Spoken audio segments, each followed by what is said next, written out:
Thank you. Please be seated.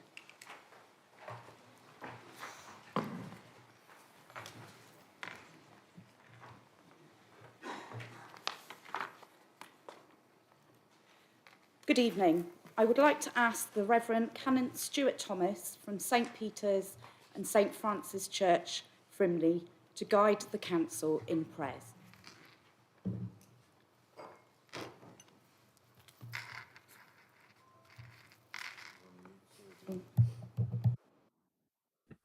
I'm sure most of us have been very aware of this week's headlines.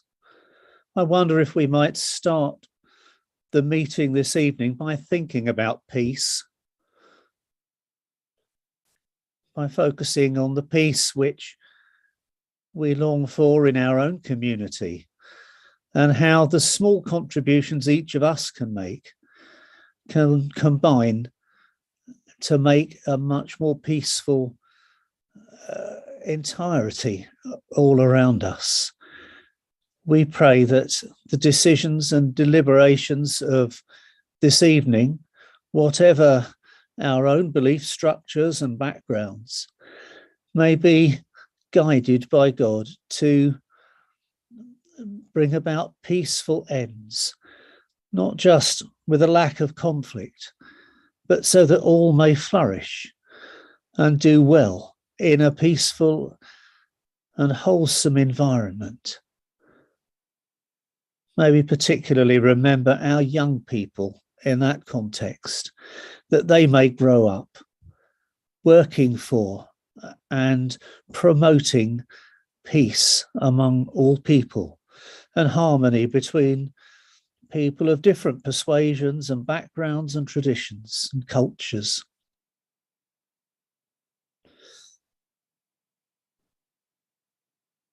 We pray too that all of this evening's decisions and debates may be guided by the thoughts of our community being a good place for everyone to live in. And as we give thanks for all of the positive and good things which happen around us, we pray that that may continue, and that whatever the debates and decisions made, those will be for the good of all people in our community and beyond. And that in our work together, we may demonstrate what it means to work harmoniously, and may model that as good practice for all to follow and enjoy. Lord God, we offer to you this evening's meeting, our words, our decisions, our actions, and pray that in all that we do, we may know your presence, your hand guiding us, that this community of which we are part and for which we hold responsibility may be a place where all can thrive and flourish. And we pray that even in a context which is insecure and worrying this evening, we may demonstrate peace in ourselves and between ourselves. In the name of Jesus Christ our Lord. Amen. Thank you, Stuart. Welcome members, officers, honorary aldermen, and any members of the public viewing at home to this evening's council meeting. The full first council meeting since Christmas, so it's great to have you all back. So thank you. Members, given the pandemic, I move that the Council Procedure Rule 21.2, requirement to stand, be suspended for this meeting. Do I have a seconder? Thank you, Madam Mayor. I'm happy to second that proposal. Thank you. Is that agreed, members? Agreed. Have we any apologies for absence, Ms Willis? Thank you, Madam Mayor. Councillor Peter Barnett has sent his apologies, but he's joining the meeting virtually. But as you'll appreciate, he cannot vote. Thank you. Moving on to agenda item 3, I propose that the minutes of the meeting of the Council held on the 15th of December 2021 be approved as a correct record. Do I have a seconder? Thank you, Madam Mayor. I'd like to second that proposal. Is that agreed, members? Agreed. Thank you.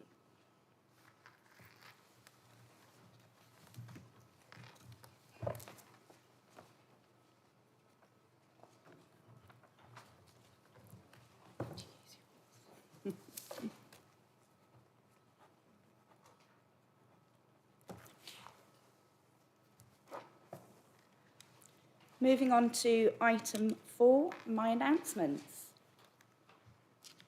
So not to disappoint, hopefully we have my little presentation for you all.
This is when I think how busy I've been.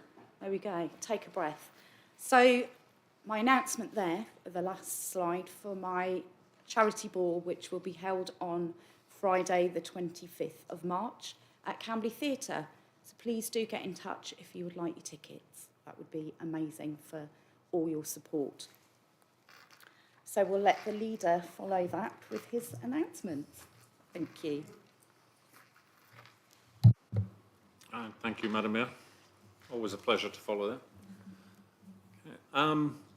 Just before I begin my announcements, I think on behalf of all members in this chamber, I'd like to pay tribute to the council staff and contractors that braved the recent storm to keep essential services going.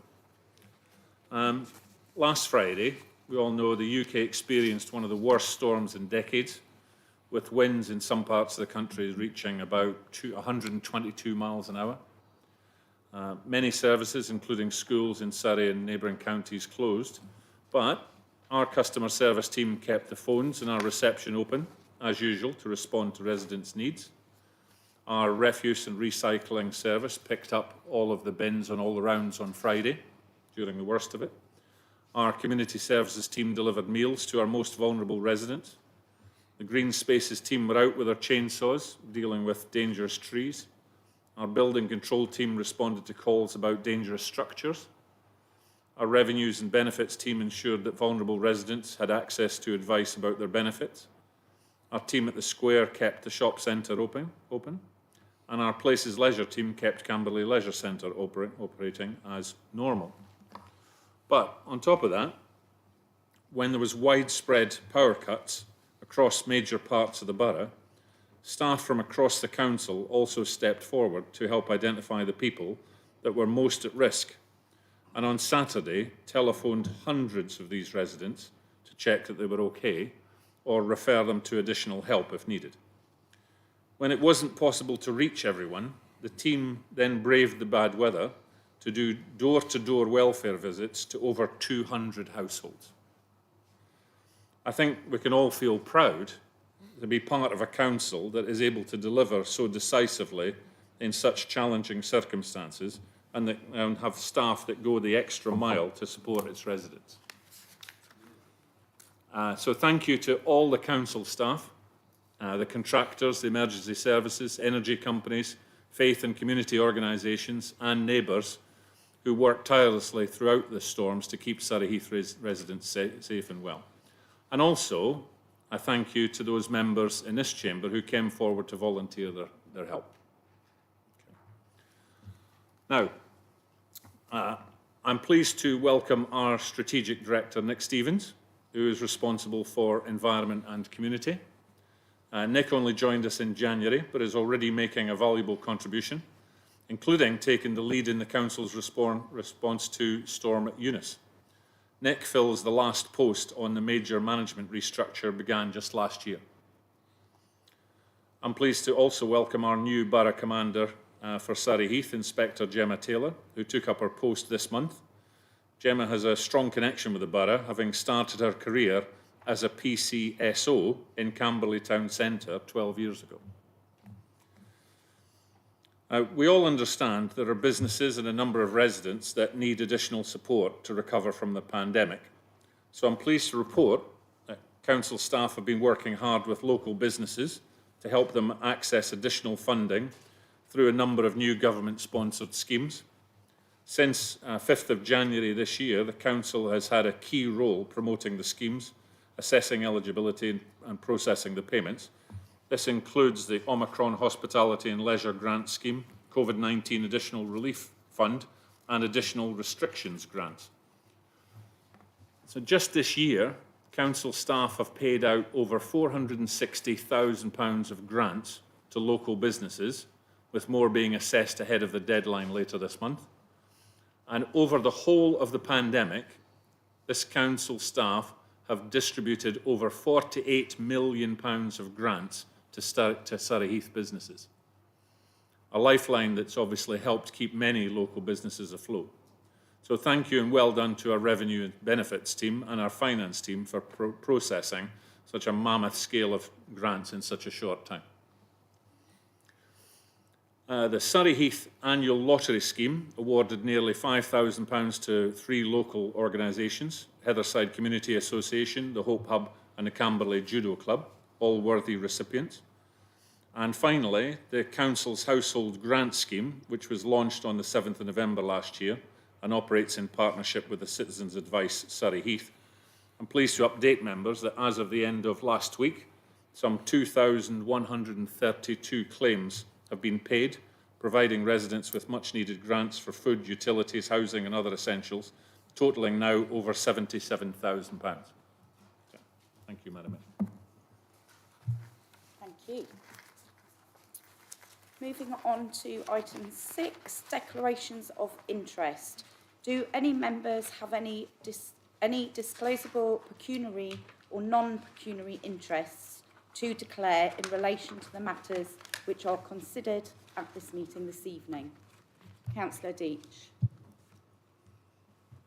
Thank you, Madam Mayor. On advice of the monitoring officer, I do have a non-pecuniary interest in relation to professional work that I carry out in the town centre. If I've got that wrong, perhaps the monitoring officer will correct me, but that's my understanding. Thank you. Councillor Allaway. Thank you, Madam Mayor. Yeah, I would like to declare a non-pecuniary interest for item 14, ISO 9001. I'm employed by QMS UK Limited as a consultant for certification and an IRCA certified auditor for compliance to the standard. However, QMS UK Limited does not engage in certifying public bodies such as councils, and my employment ends tomorrow with retirement with that company. I trust my, wait for it. I trust my knowledge and experience will be helpful on this item, and I consider I am able to participate in the debate and vote on the item with an open mind. Thank you. Thank you, Councillor Allaway. Councillor Adams. Thank you, Madam Mayor. It's a non-pecuniary interest in that my company leases a property within the Square shopping centre. Thank you. Moving on to agenda item 7, I am advised that we have a question which has been received from a member of the public under procedure rule 10. So we will let in Mr. Good evening, Mr. Singh. Would you like to read out your first question?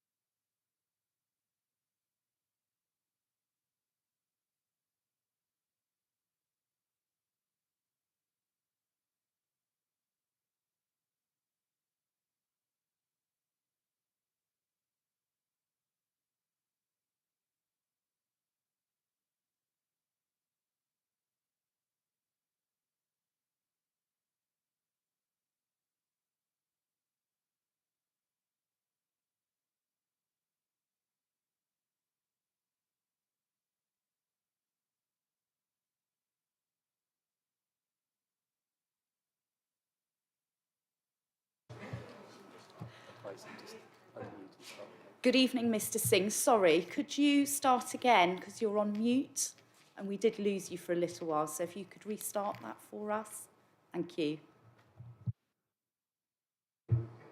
Can you unmute?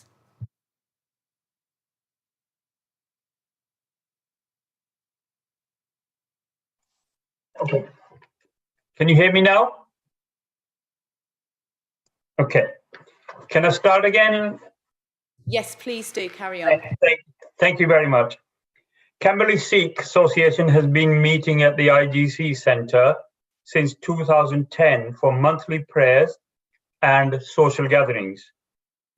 It's an ideal place where Sikh community meet, pray and share our Guru's vegetarian communal food prepared at the centre's kitchen facilities. The Guru's communal meal is an essential part of the Sikh religious practice and must be observed and sustained as part of the Sikh Guru's teaching. Lately, problems with the kitchen fume extraction system have left us unable to prepare the monthly religious communal meal for the congregation. Without this, monthly prayers are not complete and the Sikh community feel very hurt and disappointed. Please, can you restore the faulty extraction system so we can continue to observe and sustain our religious practices and beliefs? Thank you. Thank you, Mr. Singh. I'm advised that the Business and Transformation Portfolio holder will respond to this question. Thank you, Mr. Singh, and I first start by apologising for the fact that the theatre no longer provides facilities that you wanted. However, this council has obtained quotes for the essential works needed in order to bring the kitchen at Camberley Theatre to a safe and usable standard. These works include the removal and replacement of the existing canopy and improvements to the ventilation extract system in the kitchen. A number of options have been considered, including changing from gas to electric and even relocating the kitchen devices, with costs ranging between £17,500 and £25,000. The theatre does not have the commercial or practical need for a kitchen of this nature, especially since the catering element of the business ceased in 2016. The theatre does not earn income from hiring the kitchen to any hirers, and there is no commercial demand for a space of this nature. We have this week uncovered a further issue with the electrical points in the kitchen, which we are investigating. This could incur further cost to the renovation of this area. We are sympathetic to the challenges and difficulties this causes the Camberley Sikh Association and are working with them to look at alternative venues in the borough to support the excellent work they provide the community. The CSA or any other hirer do not pay rent for the kitchen, and we are not in a position to make such a significant investment into this space. Thank you, Councillor Dugan. Mr Singh, would you like to ask a supplementary question? Yes, please. Please carry on.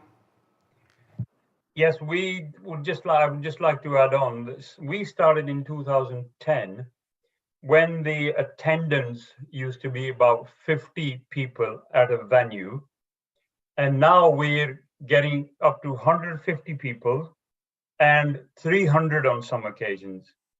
We've got a lot of elderly community that's moved into the area, and also young generation, obviously, bringing in a lot of business, and we're taxpayers.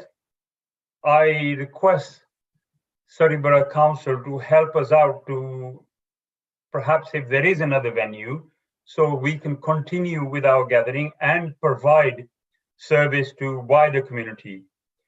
I would like to add on, we go once a week to Reading to cook a meal to provide homeless in Reading.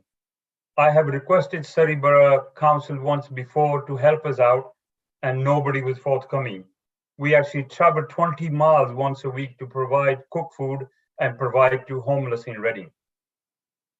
So assistance from Surrey Borough Council will greatly be appreciated. Thank you. Thank you, Mr Singh. Would the portfolio holder like to respond on that? Councillor Dugan? He would. Thank you. Mr Singh, congratulations on growing your numbers that attend the IGC so well over the period that you've been using the facility. I'm aware that you are in quite an intense and dialogue with the Chief Executive. You are meeting him tomorrow, I believe, tomorrow afternoon, bringing a new contractor to site to see if we can get a better quote. And I understand that you've also been very generous in offering that you might try and cover some of those costs. We are very keen to see how that progresses and hope that you are successful. Thank you. Thank you, Councillor Dugan, and thank you, Mr Singh, for your question. Thank you very much. Agenda item 8, a question from Councillor Sharon Galliford for the Business and Transformation portfolio holder has been submitted and has been circulated. Councillor Galliford, would you like to read out your question? Thank you, Madam Mayor. So following a FOI request to Surrey County Council by a Green colleague of mine, it came to my attention that 10 buildings in Surrey Heath have recently been assessed for cladding risk. Whilst we are not on the list for requiring further work to be undertaken at this stage, can you please assure me that the Council is aware of this situation and will be keeping it under constant review? Thank you.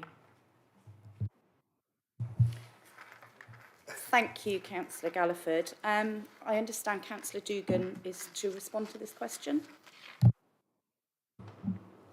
I am. Officers from within the Council's Home Solutions team have been liaising with colleagues at Surrey County Council Fire and Rescue in relation to their assessment of the 10 buildings you've referred to. Our housing officers are required to provide data to the Department for Levelling Up Housing and Communities through a dedicated national database which requires the Council to provide data on the full postal address, the tenure, the owner, the developer, the managing agent, the building height up to the floor of the top storey and the number of storeys. Councillor Galliford is correct. These buildings do not require remedial work as they are not considered to pose a risk to the health, safety or welfare of the residents, and none are over the required height to be classified as a high-rise building, 18 metres up to the floor of the top storey, over 7 storeys. If there is any concern from Surrey Fire and Rescue regarding unsafe cladding or any other safety risk at these buildings, officers can conduct a housing, health and safety rating system assessment on the building in question, the outcome of which would determine the most appropriate course of action. If formal action is required, officers can serve formal improvement notices. Failure to comply with such a notice would be a criminal offence and the Council could then prosecute for non-compliance and or do the works in default and recharge the costs as appropriate. Equally, Surrey Fire and Rescue have a duty to take their own action should they find any deficiency in fire safety. Thank you, Councillor Dugan. Councillor Galliford, do you have a supplementary question? No, thank you, Madam Mayor. Thank you. Moving on to agenda item 9. Members, before we start the debate, can I remind you that the rules of debate about the number of times you may speak are in the Constitution, and the Chief Executive and his officers will advise as necessary. However, in relation to this item only, the length of the time a member may speak on a motion, I will be making an exception. In accordance with Procedure Rule 14.5, I consent to an exception so that movers and seconders of amendments may speak for 8 minutes and 5 minutes respectively. I would like to invite the leader to introduce the report on the Council Tax and Budget 2021-22 and then move a proposal. Thank you, Madam Mayor. Members, I move that the recommendation as set out in the medium-term financial strategy 22-23 to 25-26 and annual budget agenda paper be agreed. Thank you, Madam Mayor, and I would like to reserve my right to speak. Thank you. Councillor McLafferty, do you have a seconder? Madam Mayor, I'm very happy to second that proposal and reserve my right to speak. Thank you, Councillor Perry. Councillor McLafferty, I now invite you to speak to your proposal. Thank you, Madam Mayor. I think just before I do, though, I'd like to congratulate Councillor Alloway on his big day tomorrow. I hope it goes well. We approach the budget setting process for next year with the backdrop of the pandemic, which has impacted every part of our lives over the past 2 years. We can now hopefully look forward to life beginning to return to normal, but the full human and financial impact of the pandemic will be felt for many years to come. As a result of the pandemic, like all local government, we have seen a dramatic fall in our funding base, funding from across all our activities, including property rentals, car parking income, our theatre and cultural services, and from our core fees and charges are all down. This is income that local government relies on to fund its services.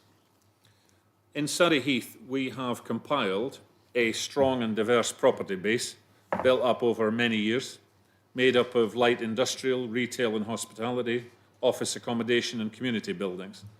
This has enabled us to generate significant surpluses in the pre-pandemic years, surpluses that have helped offset well-publicised year-on-year falls in central government funding to councils, and monies we have set aside against future risks, or as some people would say, for a rainy day.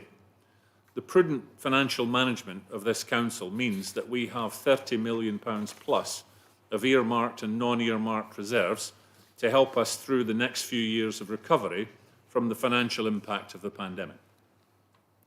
As the economy begins to pick up again, and the latest national growth figures published just this month suggest that it is doing, I'm sure we will see a corresponding uplift in these income levels over the medium term. Taking a measured and prudent approach, we are not budgeting on being in a position to start to put money back into our reserves again until after the completion of our new 4-year medium-term financial strategy. However, to balance the budget next year and protect the services that our residents rely on most, it includes a savings target of £2.213 million. I'm very pleased to confirm that the vast majority, £1.938 million, has already been identified as efficiency savings, a record level for this council. It includes reducing non-essential expenditure, shifting more resources from the back office to the front line, delivering greater levels of productivity and generating additional income. I want to just pay tribute to the council's corporate management team and to staff across the Council for their efforts in bringing forward these savings. The remaining savings of £475,000 included in next year's budget will be identified through a root and branch star chamber approach of all budgets that will commence next month. The outputs of this work will be reported to the Executive before the summer. This reflects the level of additional savings that the Chief Executive and the Council's new Section 151 officer believe is stretching but achievable. This administration believes in setting a realistic budget and including a level of savings that is credible and achievable. Whilst it is tempting to go for even higher levels of saving next year, these could not be considered credible. Tax increase of £5 per year on a Band D property. This is equivalent, as you know, to 9.5 pence per week, a rise of just less than half the prevailing rate of inflation. The vital thing to remember about council tax is that if it doesn't go up, it represents a further cut in spending power of the local authority that we never get back. It also means that the council will have to find £200,000 more savings every year, on top of the stretching target identified in next year's budget. That's an additional £1 million over 5 years, a level of savings that I don't believe is achievable. It's also important to point out that just 11% of council tax collected by this council stays with the council. The remainder of the council tax collected goes to Surrey County Council, 74%, Surrey Police 14%, and 1% to the parishes. Next year's budget includes a recommendation from the Council's Employment Committee for an annual staff consolidated cash pay award of £500. Last year, we asked the majority of our staff to accept a zero increase, but we recognised, particularly with increasing food and fuel costs, that we could not ask them to do that for a second year in a row. For our lower paid staff, grades 1 to 4, this cash increase obviously represents a slightly higher percentage of their salary, the equivalent of 2.24% on average at these grades. This is not as much as we would have liked to have given, but pragmatic given the financial pressures facing the council and our residents. Members, as well as agreeing the budget for 22-23, we're agreeing the medium-term financial strategy. Within this, we're seeking to address the impact of the pandemic on the council's finances, progressively reducing the take from our balances and reserves each year so that we can get back to a sustainable budget position at the end of the strategy. As a result of this approach, we'll be taking up to a total of £7.5 million of reserves over the next 4 years. The goal is to get back to a position through this strategy where we can start to replenish our reserves and through this strengthen our financial reliance against future risks on the horizon. Many councils up and down the country just do not have this financial strength. So, in summary, the budget for next year is a sound and prudent budget. It carefully balances the need to find significant savings in order to protect services with a modest council tax increase. It tackles the significant impact of the pandemic in the coming year while forming part of a robust medium-term financial strategy that seeks to bring the council's finances back to a sustainable position in the medium term. Madam Mayor, I'm happy to propose the medium-term financial strategy and annual budget. Thank you. Thank you, Councillor. Thank you, Councillor McClafferty. Councillor Perry, would you now like to exercise your right to speak on the motion? Thank you, Madam Mayor. The wide spectrum of activities we've had to address in this have been addressed by Councillor McCafferty, but I just think it's worth remembering that the hit that we've taken, the financial hit, has been the largest and most sudden that's happened in most of our lifetimes in this country. And it's affected every company, every business, all government departments and what have you. So we've had to cope with that, and the implications of that, which is loss of income and what have you, and maintain the services to our public. And up to this point, we've been able to maintain that, which has been a great achievement, I believe. So, again, all the main points have been covered by Councillor McClafferty, and I support the move to adopt that proposal. Thank you. Thank you, Councillor Perry. I would now like to invite members to discuss the proposal and make any comments. Councillor Malvagnam. Thank you, Madam Mayor. I'd like to propose an amendment to this point. Thank you. Thank you, Councillor Sorry, I reserve the right to speak. Thank you, Councillor Malvagnam. Do you have a seconder? Yes, Madam Mayor, I would like to second that amendment and I would like to reserve my right to speak. Thank you, Councillor Betton. Councillor Malvagnam, I now invite you to speak to your group's alternative budget. Thank you, Madam Mayor. For the last 48 years, this borough has been controlled by the Conservatives. Looking at the budget they have produced, very clearly, they have lost the plot, they have lost their way, and they have no new ideas. They, having sold the family jewels, have no regular additional income.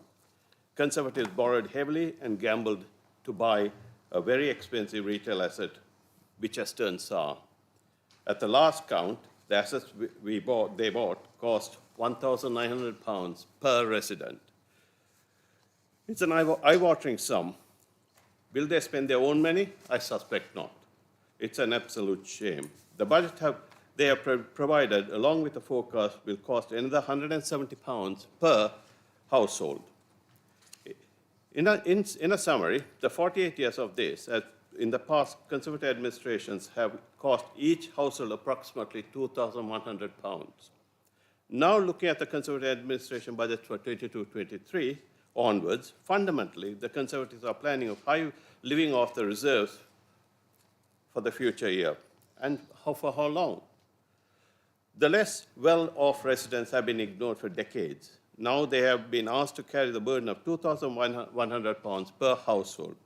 To mitigate this a little and give some consolation, I'm pleased to provide another alternate budget, as we did last year, in place of the administration's budget, to help the less well-off residents who have been ignored. Albeit, it will be one-off relief, and you would have seen from the papers, our budget is aimed particularly towards helping the less well-off in our borough. If you refer to the pages where we have provided the details, and with the commentary attached by the Section 151 officer, you will see it's been broken down into 5 main categories: freeze in the local tax, poverty issues, business regeneration, staff pay, acceleration of savings. Local council tax, our proposal is to freeze the local council tax. By doing so, we will be helping the less well-off. Unfortunately, it would also help some better off. You may well ask why Surrey Lib Dems are considering this. Because Conservatives have cut the universal credit by £20. Conservatives will increase the NI in April by 1.25% for the employee and the employer, even though they promised they would not increase any taxes in their 2019 election manifesto. A promise broken. We suspect there is more to come on this front. Secondly, inflation. Cost of living crisis upon us. Crisis created by this Conservative government and the international supply chain issues, etc. Inflation has hit a high of 5.5%. It is considered that it would increase further up to about 7% over the next 1.5 years, unheard of for a decade or more. This will lead to an unavoidable base rate rise starting March of this year, which will lead to an inevitable increase in mortgage repayment for our residents. Food inflation is currently running between 15 to 20%. In addition, this government will be taking away energy price caps in April of this year. All of the above disproportionately impacts on the lower paid residents. The above problems are compounded by the increase by the Conservative-led County Council, and they will be increasing the council tax to the maximum. In addition, there's a full increase by the Conservative-managed Police and Crime Commissioner. Surrey Lib Dems, by producing this budget, we have tried to mitigate the impact of all the increases foisted upon the less well-off residents. If you are one of the well-off, less well-off, how could you afford to live? With such increases, they have no control over. Pay increases have not kept up to the increase as set out above. This council can afford to help them in the short term. That's why we are proposing a freeze on local council tax for 22-23. This will cost the council approximately £200,000 per year. We also acknowledge the tax base for next year will be lower. In addition to the above, we are proposing to address the poverty issues by giving additional support of £50,000 for food poverty, additionally hardship funds for £50,000 for universal claimants. As we know, Conservative bought an asset in Camberley Town Centre for £117 million rather, in 2016. Today, this asset is currently worth less than 40 million. I dread to think what the latest valuation figure is. This administration failed to prepare and release accounts on time for year end 31st of March 2021. We are proposing to help the businesses by providing £100,000 as an incentive for the current and future tenants to stay within our borough. We recognize, we Lib Dems have been calling for the restructuring of management of the council and delighted to note our new CEO has been able to complete the restructuring. Albeit pay negotiations are currently going on, we are suggesting we provide additional £50,000 for band 1 to 5. Percentage of which will be calculated when the final negotiations are completed. We have gone through the available reserves and released some of it to help less well-off and the local business in our budget. We have been presented with a budget starting revenue around 6.5 million plus earmarked reserves of 37.3 million, the total of 44.2 million. As far as I suspect this figure is not correct because 21-22 performance by this Conservative administration added further loss of 1.7 million. Even before the game starts, the residents are handicapped by further 1.7 million. This takes the general reserve down to approximately 5.2 million and the total reserve to 42.5. Although we have received an email from Section 151 officer this afternoon regarding the missing 40 million, which the Lib Dem raised again at the last executive meeting. We had highlighted to the auditors and to the administration in August 2020, only after persistent, this finally been acknowledged. Again, it has been another diabolical shambles. All this was to do with Surrey Hills Conservation for the council from an offshore trust which had been set up to avoid UK trust. I'm sure we'll be coming back to this on another day. Now, what happens next? Sorry. We need to urgently reassess the capital expenditure program without freezing it, or someone said, being repurposed. This needs to be done urgently. The cash flow needs to be monitored properly. Despite the fact we show reserves, most of it are earmarked reserves. This is a concern for us. We had recognized some time ago this council does not have any assets nor not very many services to sell. Then to buy a high-value retail asset while the world was turning its back on it, it was not very clever. To compound this error by not modernizing it over the past 7 to 8 years is pure negligence by the past, present Conservative administrations. Most of the assets and services have been sold off. Now has now been amalgamated with other councils. Hence our call for a zero-based budgeting over the past couple of years and to streamline the internal services and to change to the management structure. We note... Sorry, Councillor Malvagnam, I'm very conscious of the time. Can you wrap? Yeah, I'm coming to an end. Thank you, Mayor. Yeah, it won't be long.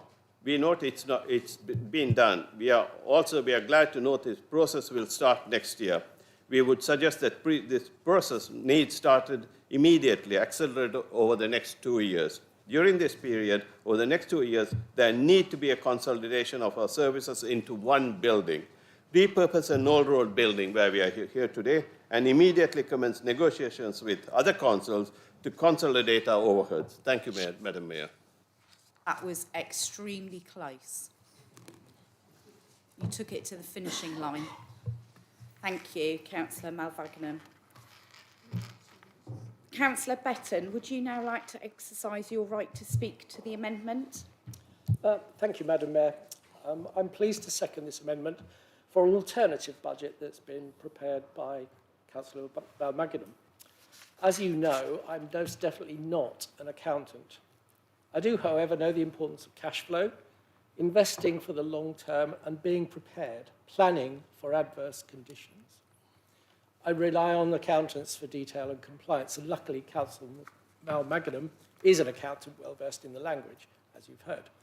And Mr Watson, our new Section 151 officer, who presented the budget briefing so ably a short while ago before the executive budget was presented to members, is also an expert in public finance. A most welcome change as far as this council is concerned after the farce of 7 separate hold of the post in the past 2 years, one of those a staff member who filled in on 3 separate occasions. And frankly, members, if those 2 gentlemen are happy that the budget proposed is balanced and achievable, that's good enough for me. But why bother, I can hear you think? Well, as far as I'm concerned, it's a question of emphasis. We all see the same numbers, and we all see that the council is in a difficult situation. A situation largely of its own making. And what rankles with me, and why I'm seconding this proposal, is that the executive, who are responsible for the mess, are proposing to lean on the residents as much as possible to start to get them out of it. They're asking for more money for fewer services. We have a significant economic crisis for households, with cost of living inflation rising, interest rates increasing, energy costs about to go through the roof, all imports costing more as container costs have increased tenfold over recent months, shortage of HGV drivers already costing the council money, and so it goes on. All of these costs are going to hit households and businesses hard in the coming months and are likely to persist for 18 months, according to expert financial groups, before the situation begins to normalise. The council's own income is falling too. In 2016, the council borrowed money to purchase a town centre. At the beginning of this month, I asked the Section 15 officer a series of written questions associated with the town centre. How much interest do we pay? £127,000 a calendar month for all borrowings. How many retail outlets are there? 170. How many are occupied? 150. How many are paying rent? Well, we're waiting for that from Montague Evans. How many non-retail? Well, 4 banks, 11 charities, who often don't all pay full rent, 9 restaurants and 1 nightclub. How many are not paying rent or reduced rent? Well, we're still waiting for Montague Evans. So what's the total rental income? £202,444 a month. What have we spent on refurbishment? Well, between 2017 and 19, the square, £7,004,115. The High Street, between 2017 and 2021, £4,017,968. Removing the awnings in Princess Way, £93,461. A total spend of £11,155,544, or £231,574 per calendar month during our ownership. The car park income, pre-COVID, was essentially £135,000 per calendar month. The income for December 21, the top retail month of the year, £78,283. So the income, rent and car parks, is £337,444 a month. Expenditure, interest and refurbishment, £358,574, a loss to the council of £21,130 per month. So as well in costing the council money every month since ownership, as was explained in the budget briefing, government funding has fallen steadily over recent years and actually ceased entirely some time ago. Councils are expected to make up the shortfall from reserves. Reserves are there for a rainy day. Well, councillors, Storm Boris has struck local government. Councillor Betton, you have about 20 seconds left. Okay, and we'll continue. So we're resulting in a yellow warning for the next 12 to 18 months. For 1 year only, can we not put aside ego and ideology and work to support those who are most in need? Those of us with secure incomes and pensions will be fine whatever happens, but others will not, and this budget is aimed at them. I urge you to vote for the have-nots rather than the haves, and support the amendment. Thank you, Madam Mayor. Thank you, Councillor Betton. Members, you are now invited to debate the amendment proposed by Councillors Malvagnam and Councillor Betton. Please can I remind you that at this stage you should only be debating the amendment to the motion proposed by these councillors. Do any members wish to speak on this amendment? Councillor Perry. Thank you, Madam Mayor.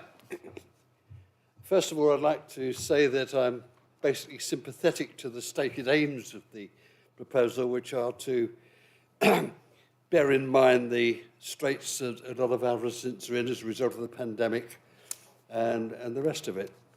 But I would question the methodology suggested to achieve those objectives. They don't make much economic sense when you actually look at them in detail.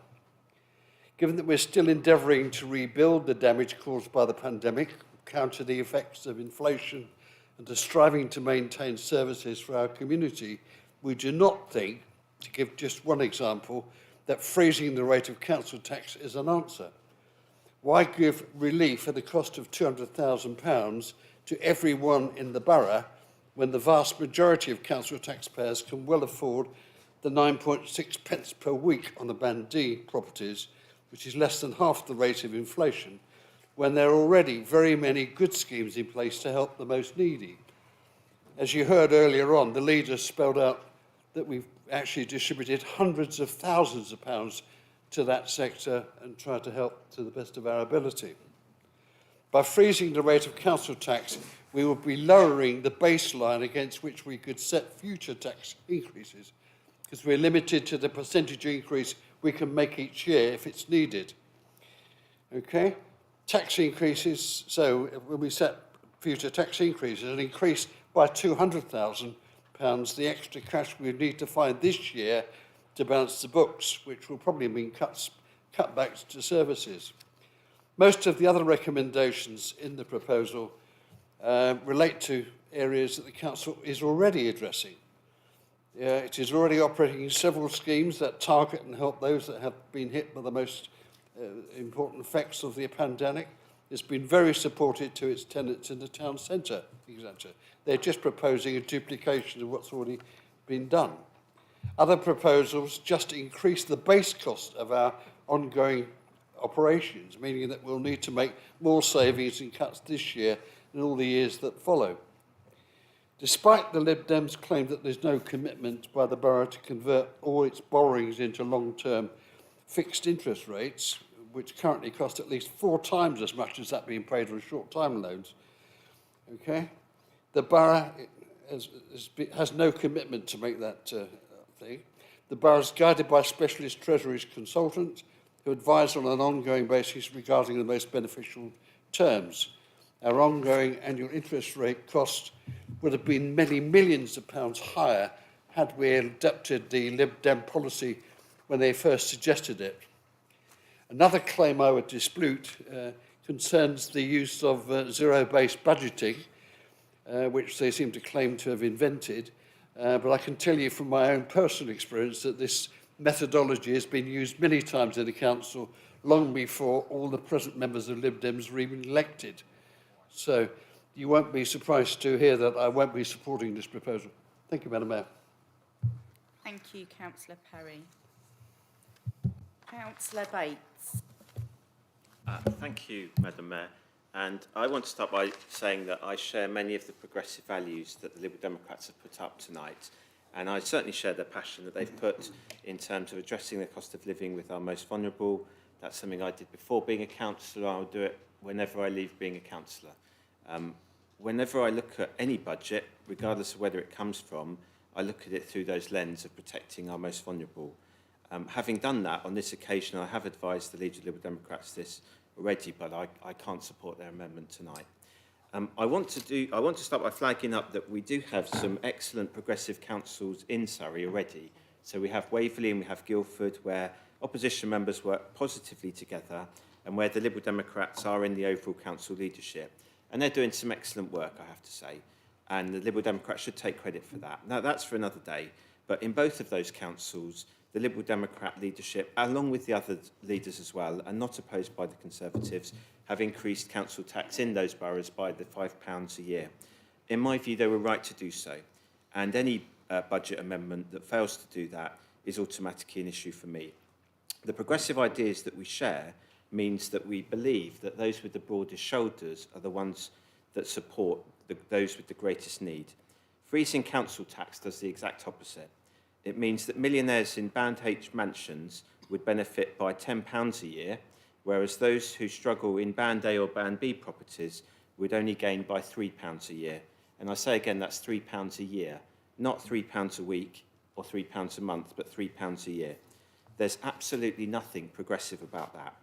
The households for whom £3 a year will be a real struggle, and there are some, I'm sad to say, will benefit by the use of the changes that have been implemented this year on a cross-party basis by the Council Tax Support Scheme, and they will benefit perhaps by several £100s, and I'm proud to have played a part in that this year. In terms of the proposals on the food bank, I've personally checked this week with a senior representative of BSOM, and just to declare, I am a time giver on an occasional basis with one of them, and a member of my family also works with them, but I didn't check with them. They said that they hadn't been consulted about this proposal, they hadn't been asked about it. BSOM obviously not a political organisation. There is a close link already between BSOM and various Surrey Heath officers and various Surrey Heath councillors on a cross-party basis. Should there be a need for them to have funding, then I have no doubt that will come forward by all of those means. They have said to me very clearly that at this stage they do have sufficient both for current and for future need. And therefore, and I did want to check that because obviously I was very concerned to make sure of that. In terms of the hardship fund, they also checked the level of that this week. And as you know, there was an £80,000 budget that was increased last year about that. And as of this week, 42,000 of that has been spent for this year. So, and in 2019-20, it was 18,000. So that again demonstrates to me that that budget is enough. Even with the increased demand that I think the Liberal Democrats are right in flagging, and even taking into account the changes that we will have with the support scheme. However, as a further reassurance, I have asked, and officers have provisionally agreed, that in the event of that budget reaching 75% of it being spent, that the Strategic Director for Finance will be informed of that immediately, and I trust he will immediately then bring that to the attention of members by means of a report to the Council, so we can decide what we wish to do about that. In terms of the work to tenants, we already have a grant scheme that we have as the Kevin Cantlon Fund, which considers individual shop fronts. The staff pay award was unanimously agreed at Employment Committee on a cross-party basis, including, I have to say, from the Liberal Democrat members who were present at it. It's very different from last year. Last year, I was the one arguing about the staff pay, as many of you will painfully remember, and so was Councillor Wheeler. But we were consistent throughout that process in making the same point over and over again until you gave up, I think. But this is very different this year. It wasn't agreed with people agreeing with that and now coming to the meeting and trying to disagree. My view is there's already a massive black hole in the council budgets, and we'll talk about that later. So adding a further 75,000 to that cannot be supported.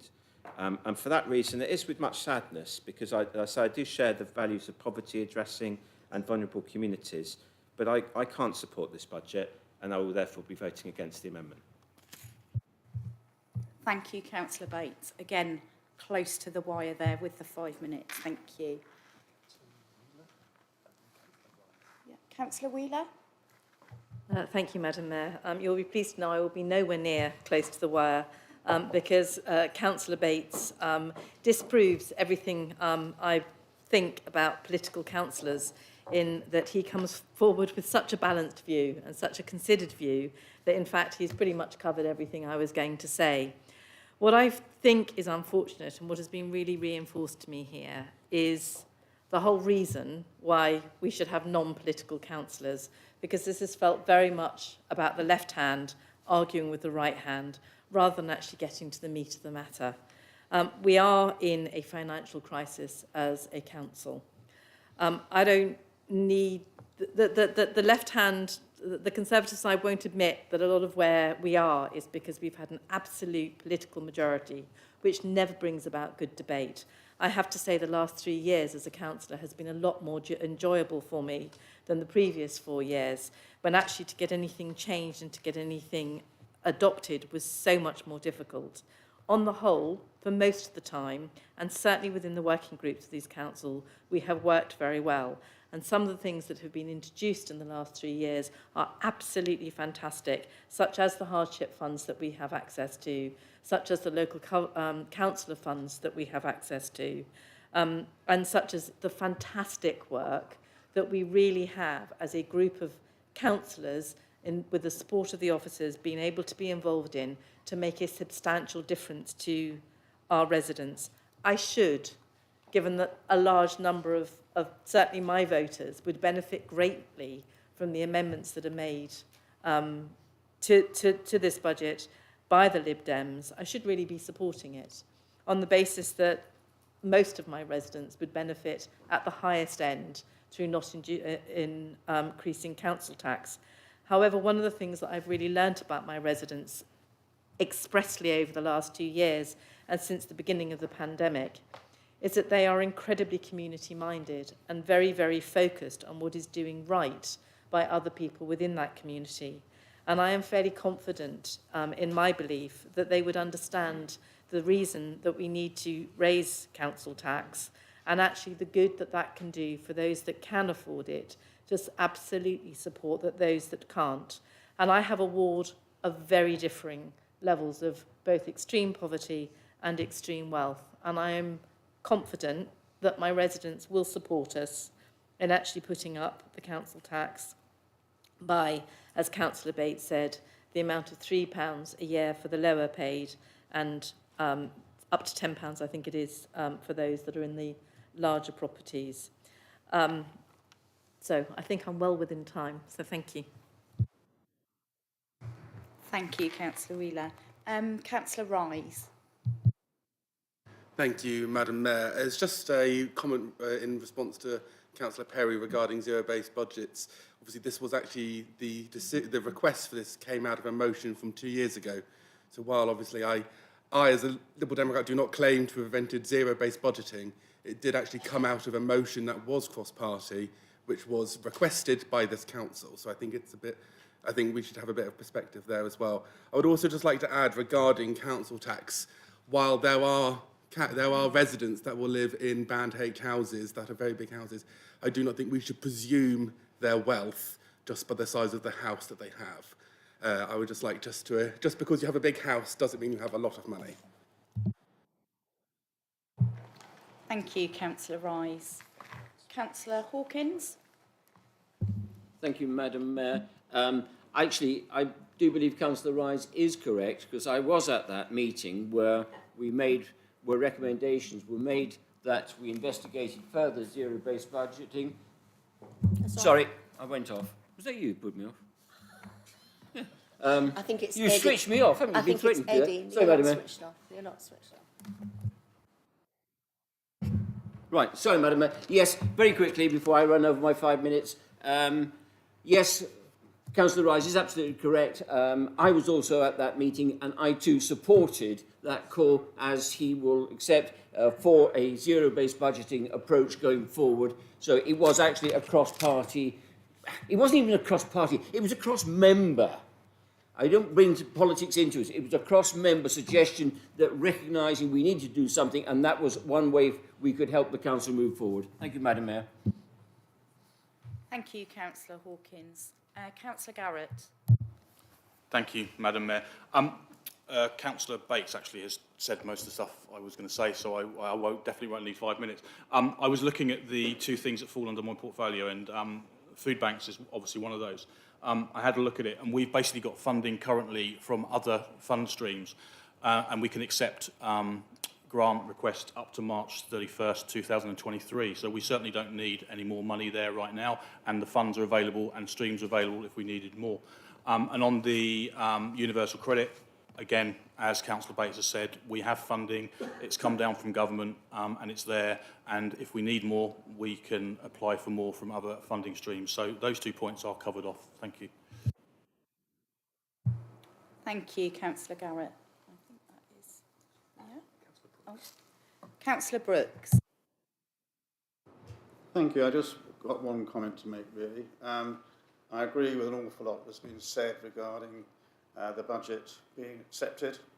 I believe the alternative budget has been very selective in certain commentary, and I just say, please look at the reserves that have been built up, the interest equalisation fund by this pretty poor administration over the last 5 or 6 years, where there is now 7.3 million. Thank you. Thank you, Councillor Brooks. Okay, thank you, councillors. Councillor McLafferty, would you now like to exercise your right to speak at the end of this debate on the amendment? Thank you, Madam Mayor. I guess there's a lot of us thinking the same things because, again, Councillor Bates and Councillor Wheeler have said many of the things that I would say. I think the point was made there that this disappointing thing where the left throws bricks at the right and the right responds and throws bricks back, and everybody in this room at some point or other took a decision to stand for council, put their head above the parapet because they wanted to do something for the residents, put something back into the community. And that's the Lib Dems, the Conservatives, the Independents, the Labour, all of us, right? Sorry, Green, right? I've tried my absolute best to try to work with everybody in the chamber and the best brains around the table, and we put the best things together. And I think this budget that we've put together is as good as it can be. I'm not saying it's perfect, but it's as good as it can be by the position that we're in. If I just take some of the points, and I don't want to use it to throw bricks, Councillor Betton, you prefaced your statement with you're not an accountant, all right? And all I'll say is that your numbers, when you threw them out there, you're mixing up capital and revenue, and those two things aren't the same, and so there wasn't a case of that. And I'm sorry that some people have taken the position that if you invest in the borough, then you're wasting your money. But then again, I've also heard if you don't invest in the borough, then you're letting everything go to rack and ruin. Okay. It's been mentioned that the 200,000 0% increase in council tax. The only thing I'd say is the point needs to be taken on board. You don't lose the 200 grand for the first year. You lose it for every year after that. Right? And so after 5 years, you've lost £1 million worth of income. Right?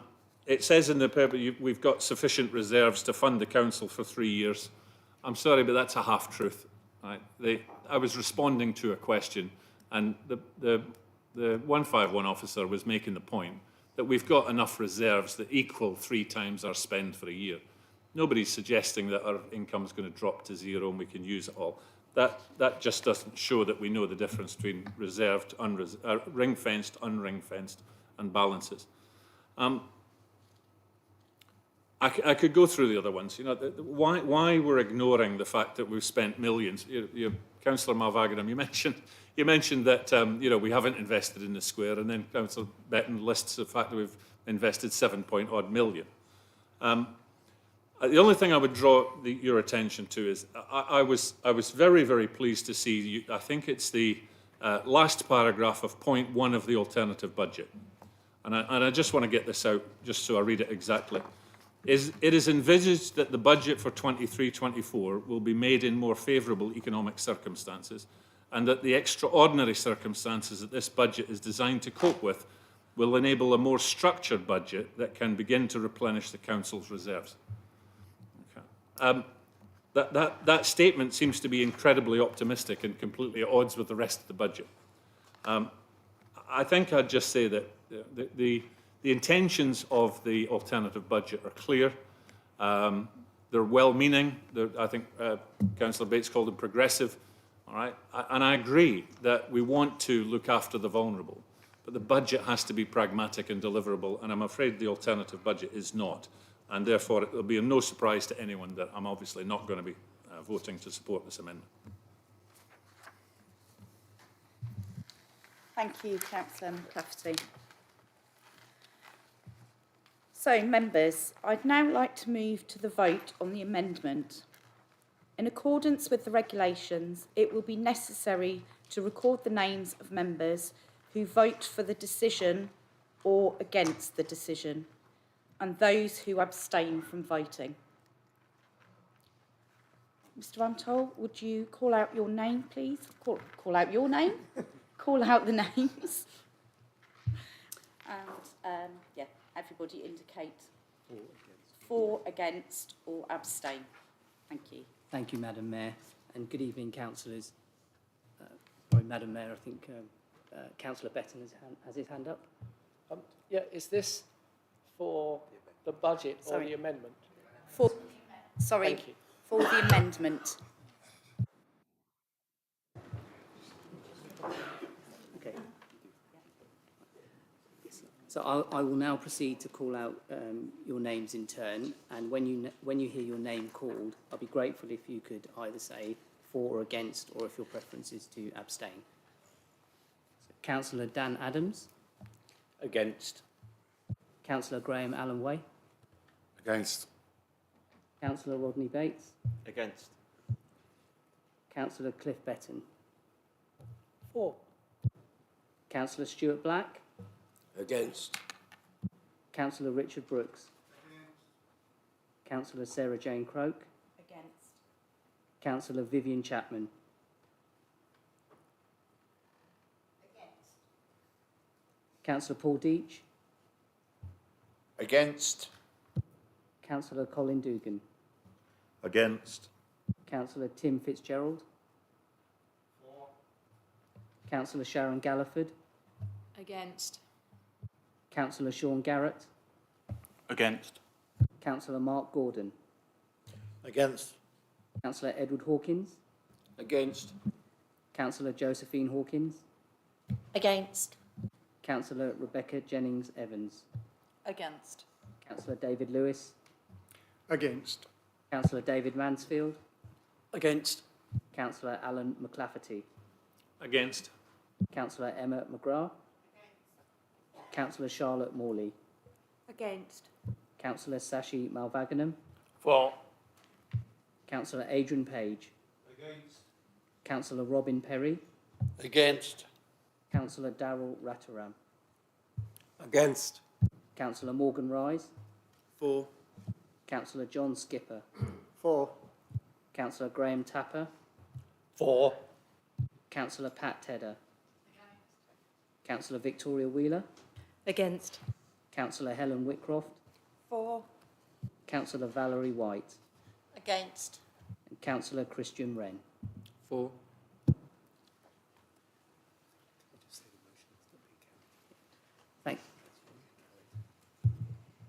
Thank you, members. So I can tell you that the amendment has not been carried.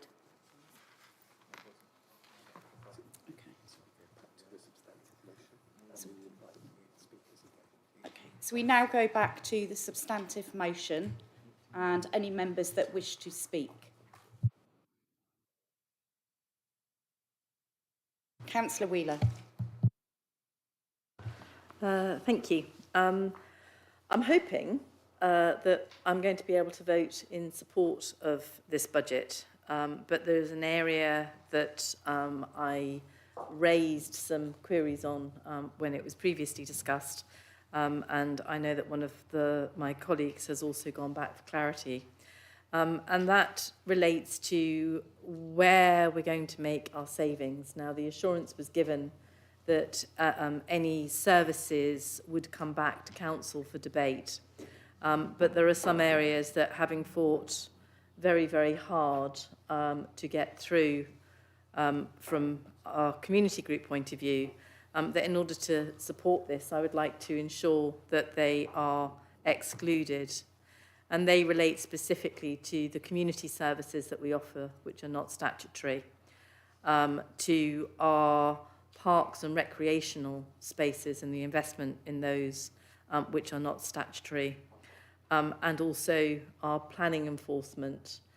So although planning services are a statutory service, Some of the enforcement elements, I understand, are not completely statutory, and we're very keen that we don't lose the movement that we have made and the progress that we have fought very hard to make in those areas. And then representing some of my other colleagues, the other areas, food safety, which again, we have made huge inroads with, as well as obviously all of the various community support services, which I've already mentioned. I shall look to my right to get the exact wording on that, because Councillor Bates is normally very, very good in that area, and I'm sure that he will word the amendment much more eloquently than I could hope to do. But I'm hoping that the group who has the absolute majority here this evening, and let's face it, you don't have to listen to a word we say or anything that we ask for, because you've got the numbers, but I'm hoping that you would look to be amenable and accept those amendments. Thank you. Thank you, Councillor Wheeler. Councillor Bates. Thank you, Madam Mayor. And yes, I would now like to make a small amendment. You'll be pleased to know it hasn't gone round because it is very short. So the amendment that is going to be made is on, if you look at the report on page 9, and you go down to little 3, which makes reference to the medium-term financial strategy and the paragraph that is relating to that. I'll allow you a little time to find that. Because this has been, as members know, over the last 10 days, an area which we have repeatedly asked for information about and sadly have not been satisfied with the responses to date. So the amendment which I wish to make is where it says the medium-term financial strategy contains a savings target of 1.350 million over the period of the strategy, which will be achieved through a combination of further service efficiencies, increases in income, and potentially service reductions to be identified through an output-based budget review for all services of the Council. I would wish to insert the words as follows: apart from community services, planning enforcement, food safety, and parks/open spaces where no service reductions will be considered. And I will read that again and I will talk to it to save time to do it more than once. So the amendment is at that point of the sentence to state the words apart from community services, planning enforcement, food safety, and park/open spaces where no service reductions will be considered. The reason for making this amendment is because, as we've heard already, we have a budget which has been presented to us which has a hole in it, if I'm putting it bluntly, and we don't at this moment in time have clarity as to where that may be. The reason for specifically stating that those areas will not have service reductions is as follows. In the case of the community services, it's because it is our most vulnerable people, and I certainly wouldn't be prepared to accept any cuts of any sort to the most vulnerable people in our community. I would, however, be willing to look at areas of efficiency or increased income, but I would not be prepared to look at cuts. Planning enforcement is essential, bearing in mind we have a local plan coming forward this year, and if we have any degree of public confidence in that, planning enforcement cannot be cut over the next year. Food safety is obvious because we do not want our residents poisoned accidentally in terms of the excellent work that goes on, and members had a report on that on Wednesday, and it's extremely essential that that work goes on, particularly as we hope to reopen the entertainment business and grow that. And finally, parks and open spaces is essential because of the mental health issues that we want to ensure that we promote as a community. There are many other priorities, but we think those 4 are the essential ones. And as I said, we do not think it's appropriate for officers to waste their time looking at service reductions in those areas, which would be completely inappropriate and which I do not believe would merit any support whatsoever in this council. Unfortunately, the Conservatives should have brought this forward themselves, but for whatever reason, they haven't. So we do need to set some parameters in terms of this service review and the budget that you have. That gives you more than enough opportunity to look at whatever is in your 475,000 next year or the 1.35 million, but not wasting time looking at those 4 areas, which are the essential 4 areas in terms of the work that we're doing. I hope that the leader will reflect on that and just accept it as a sensible amendment. But if not, I'm sure I will have a seconder.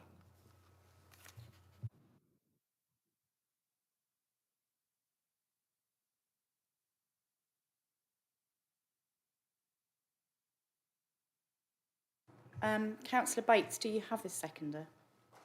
Councillor Wheeler, thank you. Okay.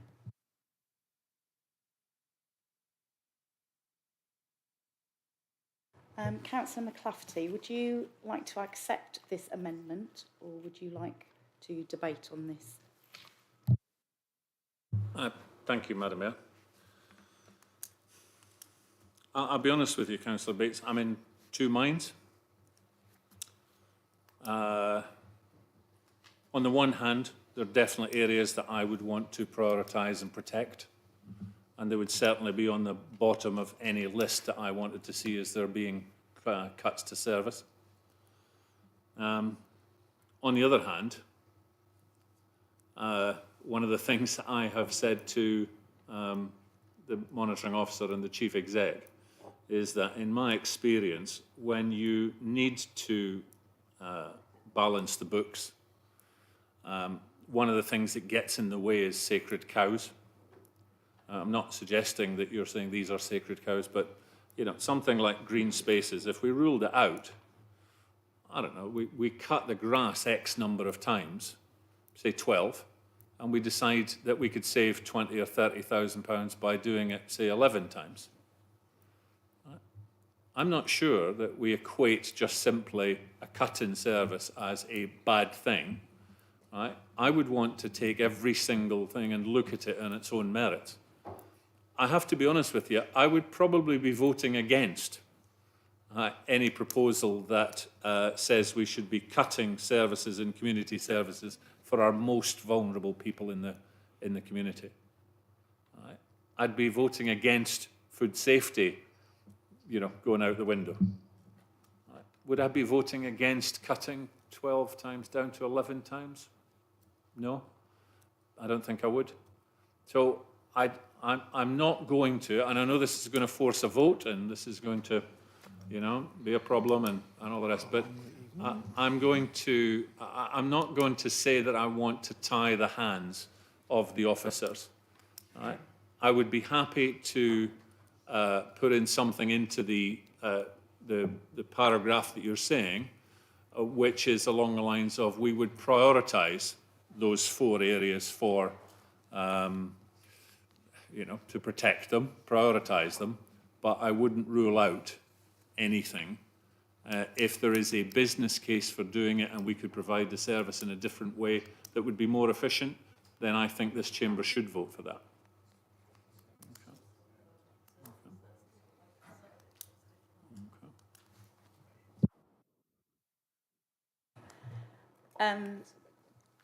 Councillor Deitch. Yeah, I'd just like to say that I see both points of view there. There's a difference between making cuts and efficiency savings. There's a very big difference between that. And I think what the leader is suggesting there is actually quite pragmatic. And I think what we need to just try and find, what we need to try and do here, just find a way to sort this out. And I think there is a way without having to get political and partisan and all that about it. So let's just try and find that solution. Councillor Rise. Thank you, Madam Mayor. I just want to return everyone's minds back to what Councillor Bates just said in his proposal of the amendment, where he said that the amendment would not oppose efficiency or efficiency savings.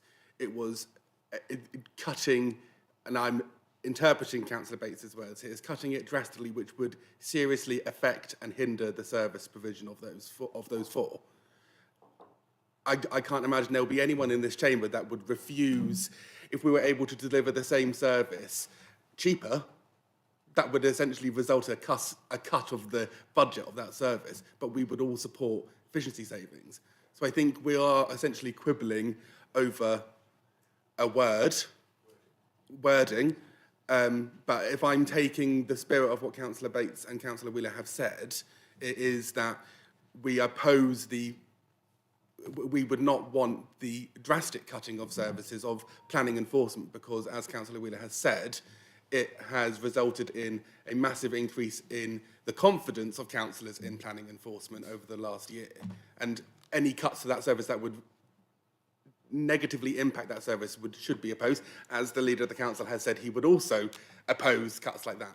And I think we should have a bit of perspective here and accept that we all support efficiency savings, and that is what Councillor Bates said. Thank you, Councillor Rise.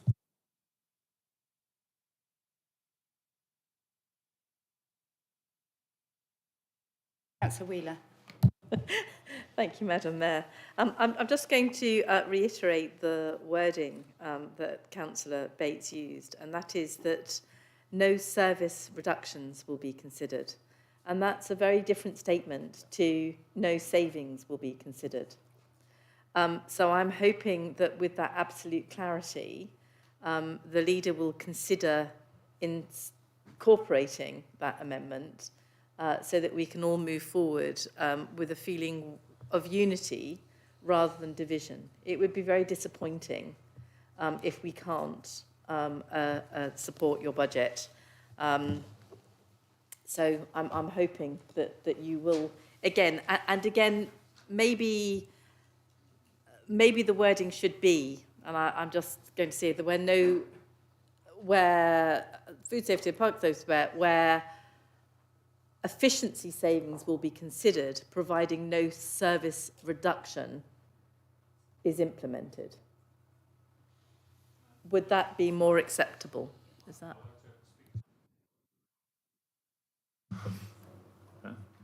See if I get away with this.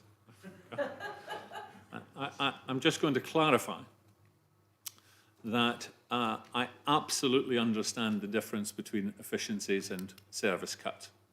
Okay? And we're all absolutely agreed that nobody has any trouble at all delivering exactly the same service for £10 instead of £11. Okay? Efficiencies, no problem. And in fact, I think it mentions that the contribution, further service efficiencies, etc. And that's, we're okay on that one. The fundamental problem I've got is that if we say there will be, and I think your word, no service reductions will be considered. Okay, and if I just take the example of 11 cuts instead of 12, that to me is a service reduction. Right? It is. Okay. A tiny one that was just, it was thrown up and it hasn't been discussed here, but, and this can go out and there might be some hairs running, but writing to people by post and letter, right, versus emails, okay, could be an efficiency saving, but actually it could also be considered a service reduction because we're not providing the information, say, on planning in your street. We would write to the neighbours and put a letter in through their letterbox. If we didn't do it that way, we did it some other way, it could be seen as a service cut. Now, it might be right that we do that, and I think we're ruling out things that we're very, very close, right? We're very close to wanting to agree this, but I don't see how we can say we're not going to have any service cuts in those four.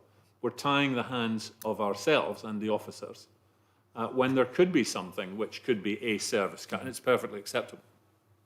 I don't see why we can't just bring that back to the voters, to us and the members, and say whether it is or it isn't at the time. Just for clarification. Councillor Allaway. If I may use your example, Leader, yeah, if you cut the grass 8 times a year and it's perfectly playable to FA rules, great. If we're cutting it 12 times a year, then sure, we can make efficiencies to make it 8 times a year. But we're not going to stop cutting the grass. That's the sort of differences I perceive.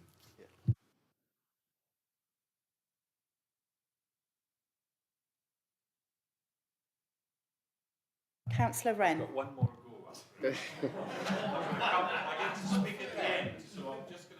I think I think we can get close here. I think it's more of a case of we're looking in the blind because we don't know what the efficiencies are, and I think what the concern is because we don't know what they are, and there's a concern that it might be something that we actually disagree with.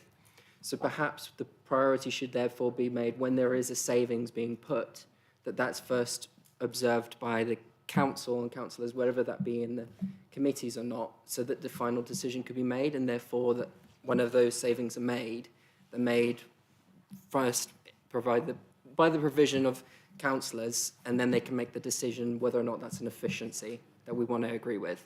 So therefore that we're not just agreeing in the blind of what the efficiency actually is. Perhaps that's a way we can get to a solution. Do we have any other speakers?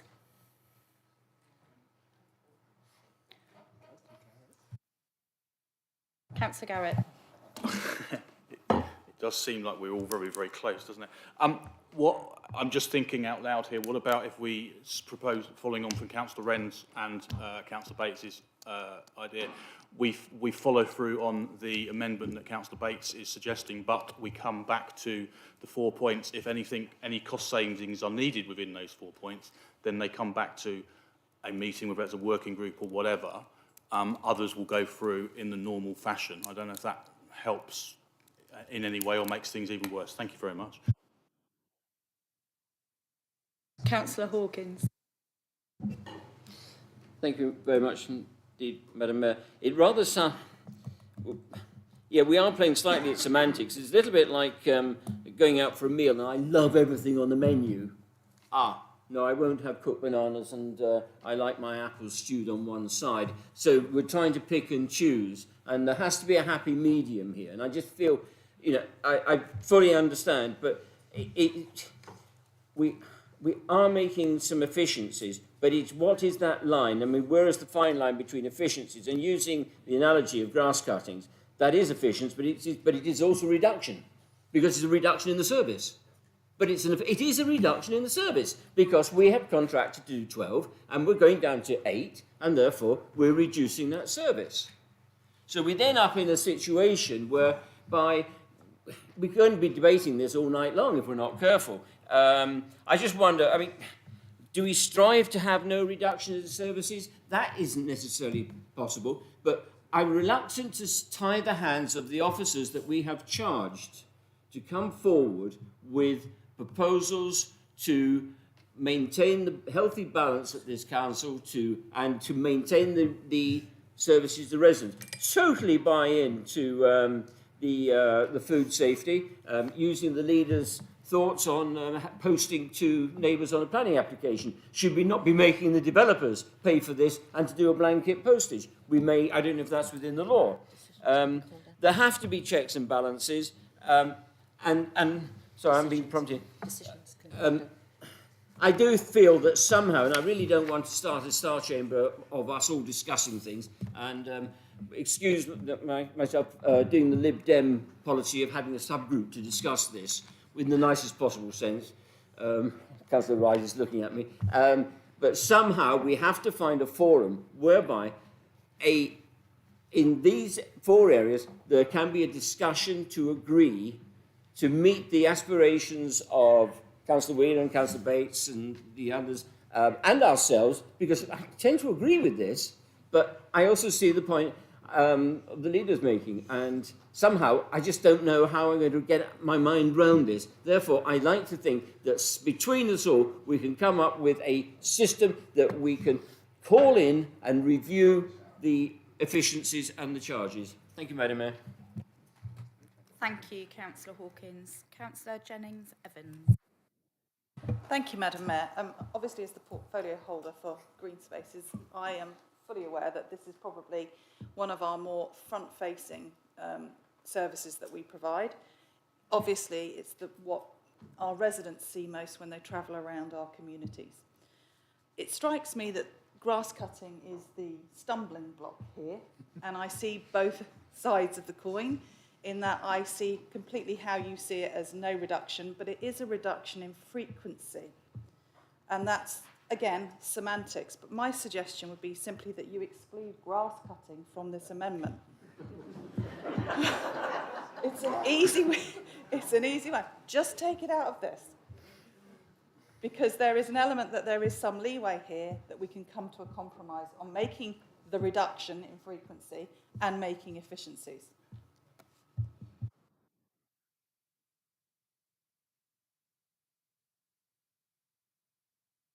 Any other speakers? No? Okay. Leader, would you like to exercise your right of reply? Okay. Obviously, the time's marching on and we need to bring things to a close. So I honestly was just using grass cutting as an example. I'm not hung up on grass cutting. I know if we cut the grass too often, we should be wilding, and if we don't cut it enough, we should be cutting it more. So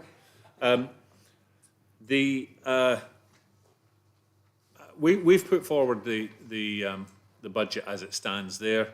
There's been a suggestion that we effectively ring fence those four. As a middle ground, I would be happy to put some wording in which prioritised the safekeeping of them, but it didn't rule out. Now, I don't know if that's enough.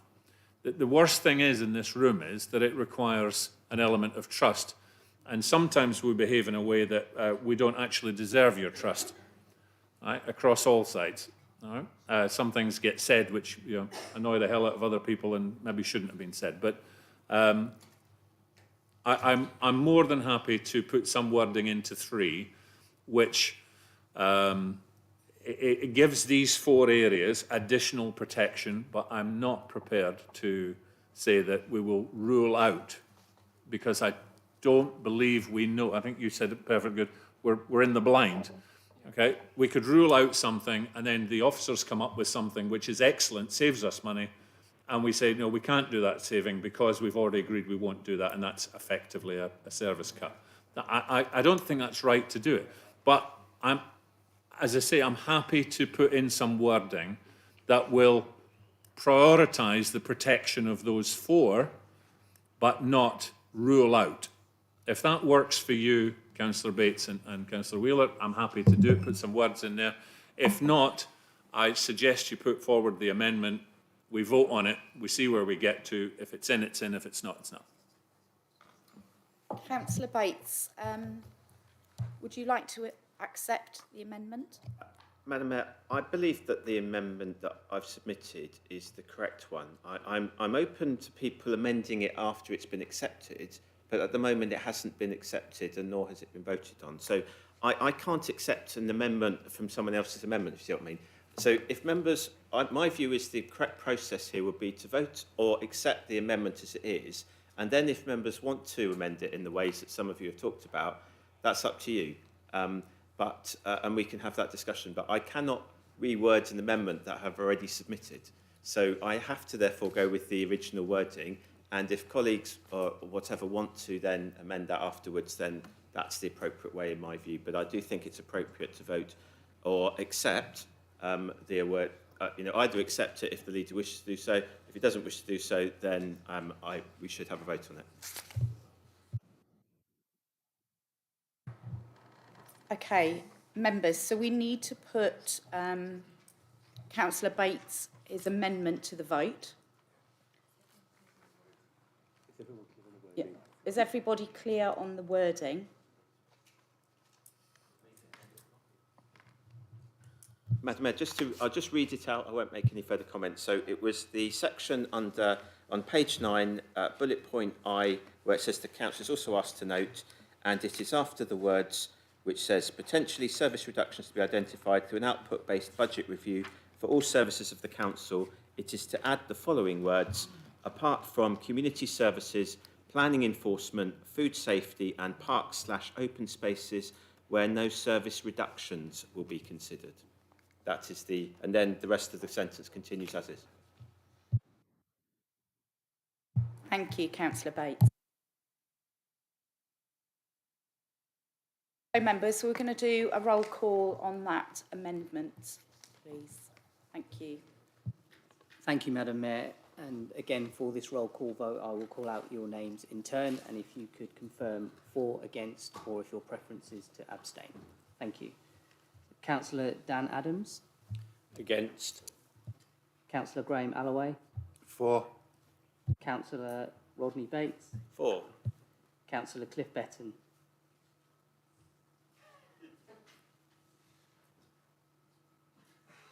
Against. Councillor Stuart Black. Against. Councillor Richard Brooks. Councillor Sarah Jane Croke. Against. Councillor Vivian Chapman. Against. Councillor Paul Deach. Against. Against. For. For. Against. Against. Against. Against. Against. Reluctantly. Against. Against. Against. For. Against. Against. Against. For. For. For. For. For. Against. For.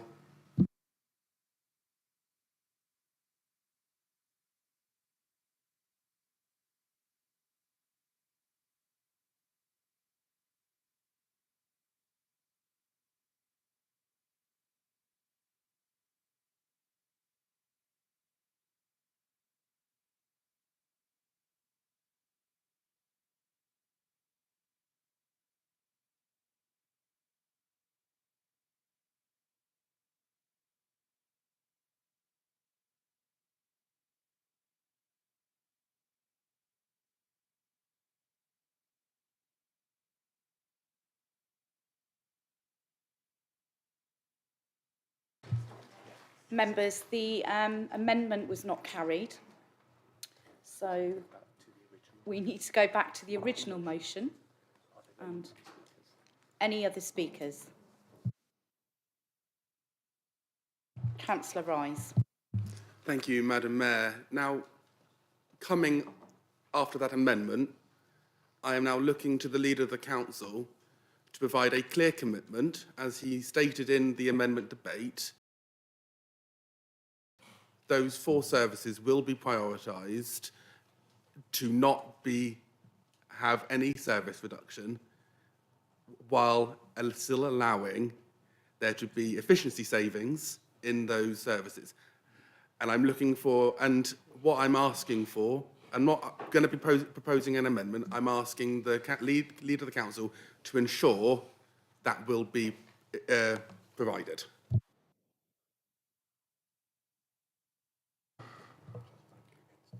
Councillor McClafferty, would you like your right to reply? All right. Yeah. Having just voted against the amendment, I'm happy to do that, Councillor Rice. Okay. As I said, I'd be happy to see the wording would have been to, this is clumsy, but in some way to prioritise the safeguarding of those 4 services, but not to do the absolute ruling out.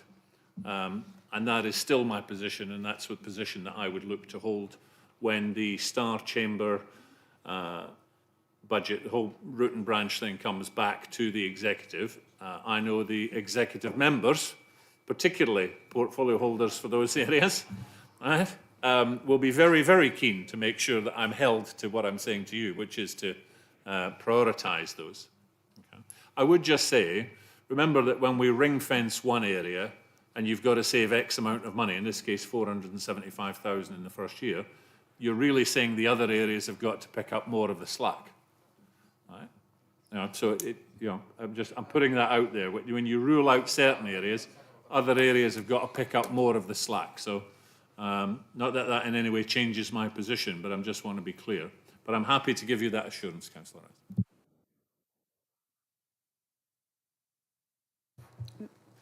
Members, any other speakers?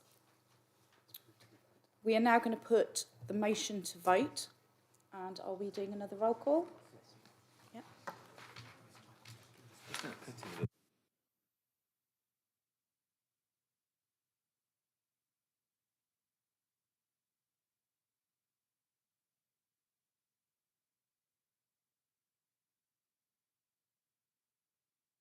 Members, just to say, after this vote, we will have a 5-minute comfort break.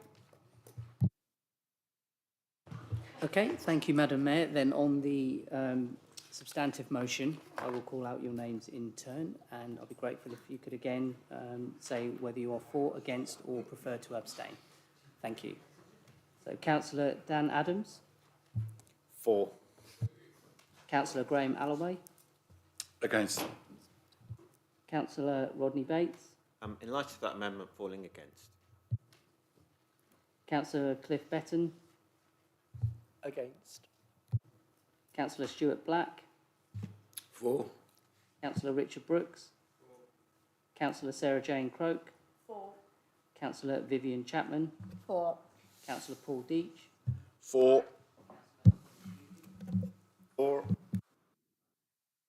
Against. Against. For. For. For. For. For. For. For. For.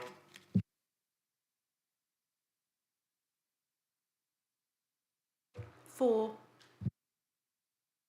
Against. For. For. Against. Against. Against.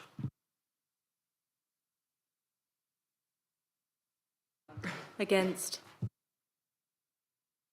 Against. For. Against.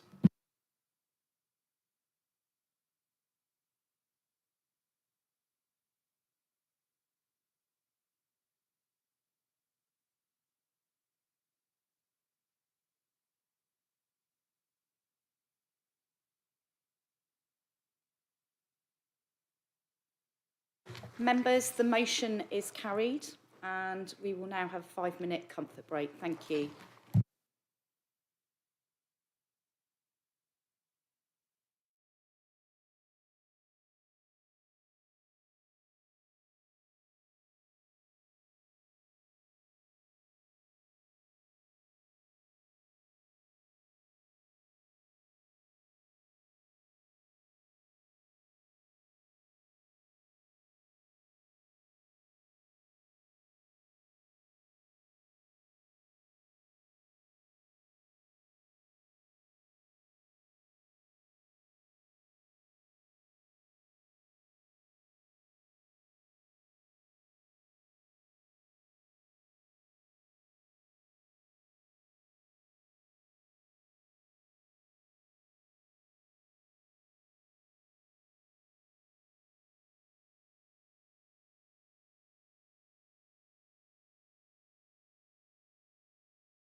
Thank you, members. When I said call time, I wish I'd said last orders at the bar, I think. Would have been nice, wouldn't it? Okay, so we're moving on to agenda item 10. I would like to invite Councillor Perry to introduce the report on setting of the council tax for 2022-23 and then move a proposal. Thank you, Councillor Perry. Thank you, Madam Mayor. Members, you've been given a revised document on this item. It just notes that the council tax payable to Surrey Heath Borough Council will be 233.66 for a Band D property and not the 233.61 as described in the original agenda documents. That's in clause F on page 88 if you're interested. It's a 5p difference. That's the only difference in the two reports. Members, you've already heard the reasoning behind the decision to propose the level of council tax for the upcoming year. We've had to address the impact of the pandemic, which has severely hit our income streams, together with the effect of inflation and other increases that we cannot avoid, whilst at the same time recognising that many of our community have also been and are suffering from the same impacts. Our aim has been to do this while still maintaining as many as possible of the services that we provide to our constituents. The detail of the council tax requirement for 2022-23 was included with the medium-term financial strategy and annual budget document that was discussed earlier. To meet the requirement to meet the rise in tax payable to Surrey Heath Borough Council by £5 per annum for a Band D property, which is a little more than 2%, or less than half the current rate of inflation, and the equivalent of just 9.6p per week. Members are asked to note that only 11% of the total council tax and 5% of business rates collected by the borough are actually retained by the borough to provide a very wide range of services delivered. 74% of the total collected goes to Surrey County Council. We actually contribute 63.39 million to Surrey County Council at plus 5%. Where are we now? Yes, 69.3, which is equivalent to 1.99 plus increase plus an additional 3% for the adult social care precinct. 14% goes to Surrey Police and Crime Commissioner precinct, means we contribute 11.52 million and an increase equivalent to £10 per Band D property, and 1% goes to the parishes. The total number of properties representing the total council tax base at December 2021 was 38,976 of Band D equivalents. Full details of the makeup of the tax and rates payable of all bands of property are provided in the agenda papers. The proposal is that the new rate of council tax be adopted and all relevant notes detailed in the agenda papers are noted. Thank you, Councillor Perry. Do you have a seconder? Madam Mayor, I'm happy to second that proposal. Thank you, Leader. Members, this is a technical report, and unless members have any questions with regard to the figures, it is proposed to move straight to a vote. In accordance with the regulations, it will be necessary to again record the names of members who vote for the decision for or against, and those who abstain from voting. So we will go with the roll call, please. Thank you. Thank you, Madam Mayor. And for this roll call vote, members, again, when your name is heard, I'll be grateful if you could confirm for, against, or whether your preference is to abstain. So, Councillor Dan Adams. For. Councillor Graham Alloway. For. Councillor Rodney Bates. For. Councillor Cliff Betton. Abstain. Councillor Stuart Black. For. Councillor Richard Brooks. Councillor Sarah Jane Croke. For. Councillor Vivian Chapman. For. Councillor Paul Deach. For. For. Abstain. For.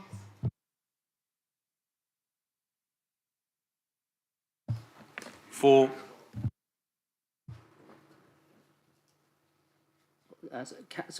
Councillor Sean Garrett, 4. Councillor Mark Gordon, 4. Councillor Edward Hawkins, 4. Councillor Josephine Hawkins, 4. Councillor Rebecca Jennings-Evans, 4. Councillor David Lewis, 4. Councillor David Mansfield, 4. Councillor Alan McLafferty, 4. Councillor Emma McGrath, Councillor Charlotte Morley, 4. Councillor Sashi Malvaganam, Abstain. Councillor Adrian Page, 4. Councillor Robin Perry, 4. Councillor Darrell Rataram, 4. Councillor Morgan Rise, Abstain. Councillor John Skipper, Abstain. Councillor Graham Tapper, Against. Councillor Pat Tedder, Councillor Victoria Wheeler, 4. Councillor Helen Whitcroft, Abstain. Councillor Valerie White, 4. Councillor Christian Wren. 4.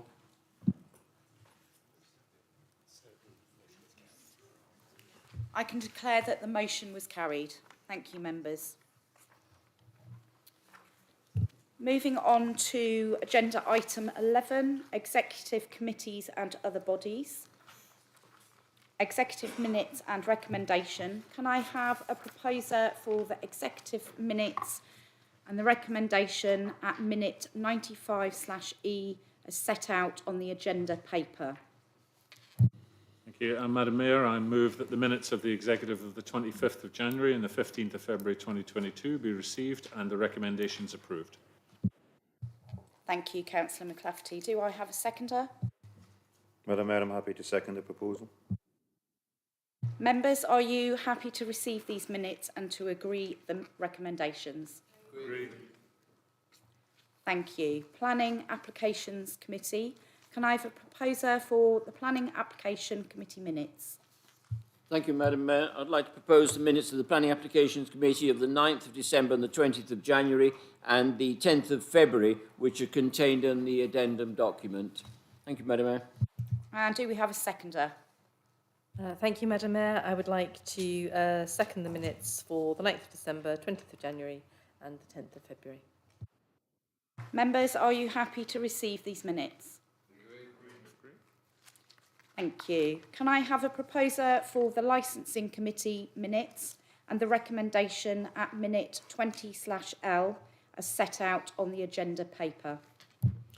Thank you, Madam Mayor. I'd like to propose that you receive the open minutes of the Licensing Committee on the 15th of December 2021 and the 16th of February 2022 and ask for Council's approval of the recommendation as outlined on your paper regarding the Gambling Act.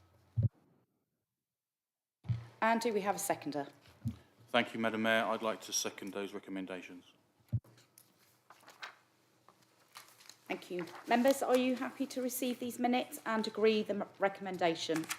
Agreed. Thank you. Can I have a proposer for the Performance and Finance Scrutiny Committee minutes?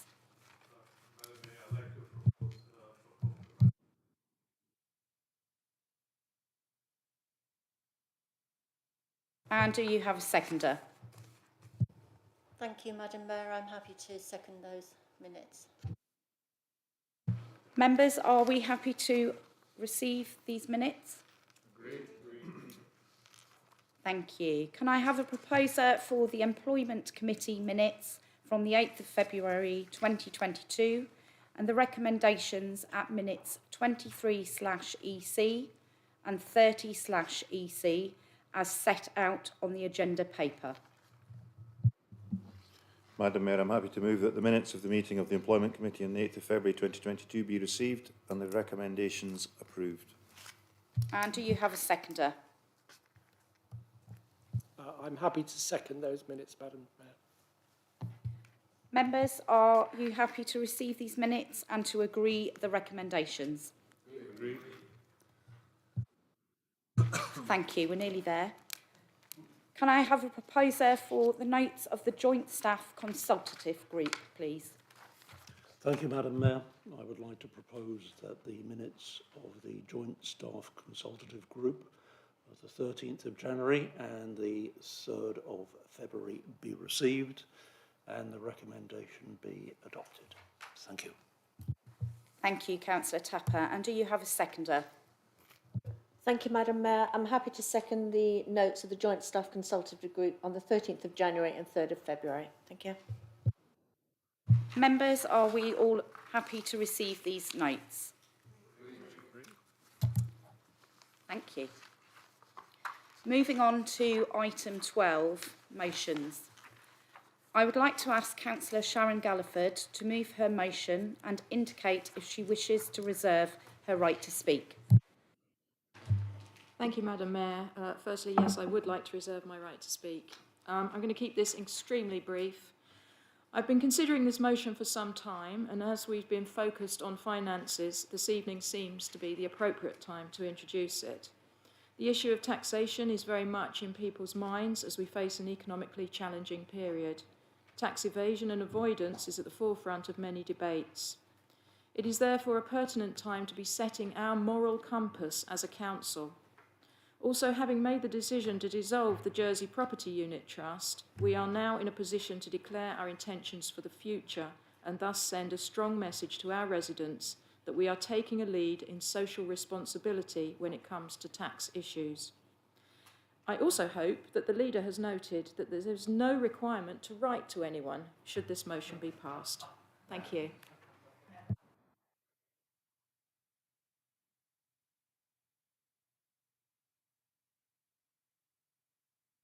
Do you have a seconder? Thank you, Councillor Gordon. I would like to invite members to discuss the motion and make any comments. Councillor Malvagnan. Thank you, Madam Mayor. I'm pleased that Councillor Galliford has brought this forward. As I had said in my previous conversation regarding our own budgets, Jaipur has been a total bit of a troublesome past for this council, and it continues to be so. That's because the seller decided to avoid tax. That's my understanding of the scenario. And that is, as a public body, we should not have even gone near that Jaipur property because we were encouraging other companies to avoid tax. Tax avoidance has to be stopped for one way or another. I'm delighted the council decided to bring the asset back into the country, and albeit it's giving it a little bit of accounting issues. Other than that, I'm delighted this has come forward. Thank you very much for that, Councillor Galliford. Any other members wish to speak? Councillor McClafferty. Thank you, Madam Mayor. I can't say that I agree with everything that's in Councillor Galliford's motion, but that doesn't necessarily make it a motion I can't support.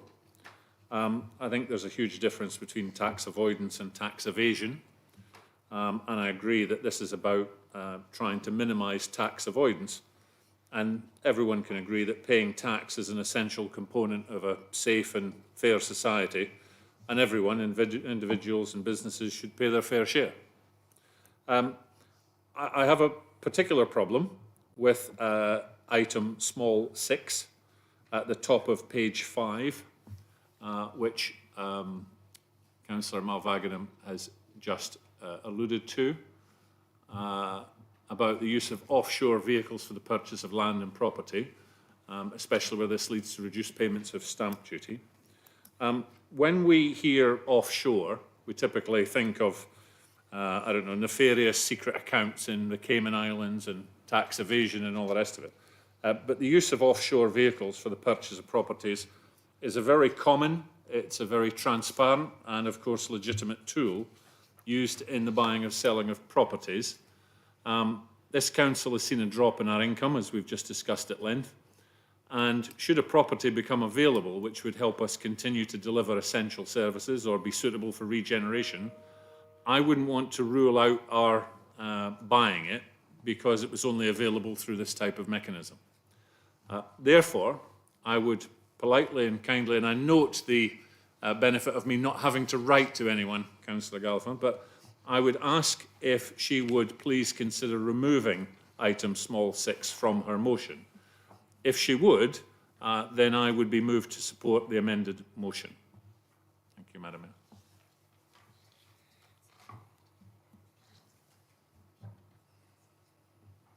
Councillor Galliford, would you consider that amendment? I would be very reluctant to consider the complete abolition of that particular clause, as it would basically take the guts, literally, out of this motion. I mean, what I have to say is the JPUT was agreed by the council at that time as the right thing to do. I understand that. It was also agreed to bring it onshore as the right thing to do. I'm not getting into the moral questioning of that decision, although in my personal opinion, I don't believe it brought any financial benefits or those that we were hoping for. I mean, what has happened in the past has happened. We need to learn from the past. And I reiterate, we're in a new era as a council, and this motion is about our future, not about judgments on our past actions. So I just want to make that a clear statement to everybody here, firstly. Just because everyone else seems to be doing something doesn't always make it right, and I've always stood up. I seem to always be the kind of salmon swimming against the tide when it comes to things like that throughout my life.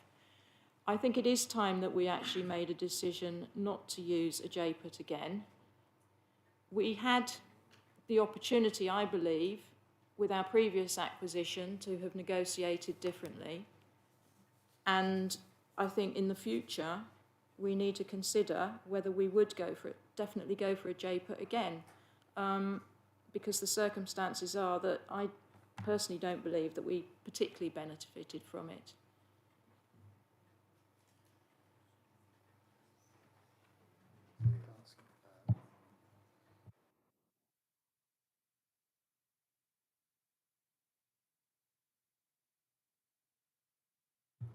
She hasn't accepted my request.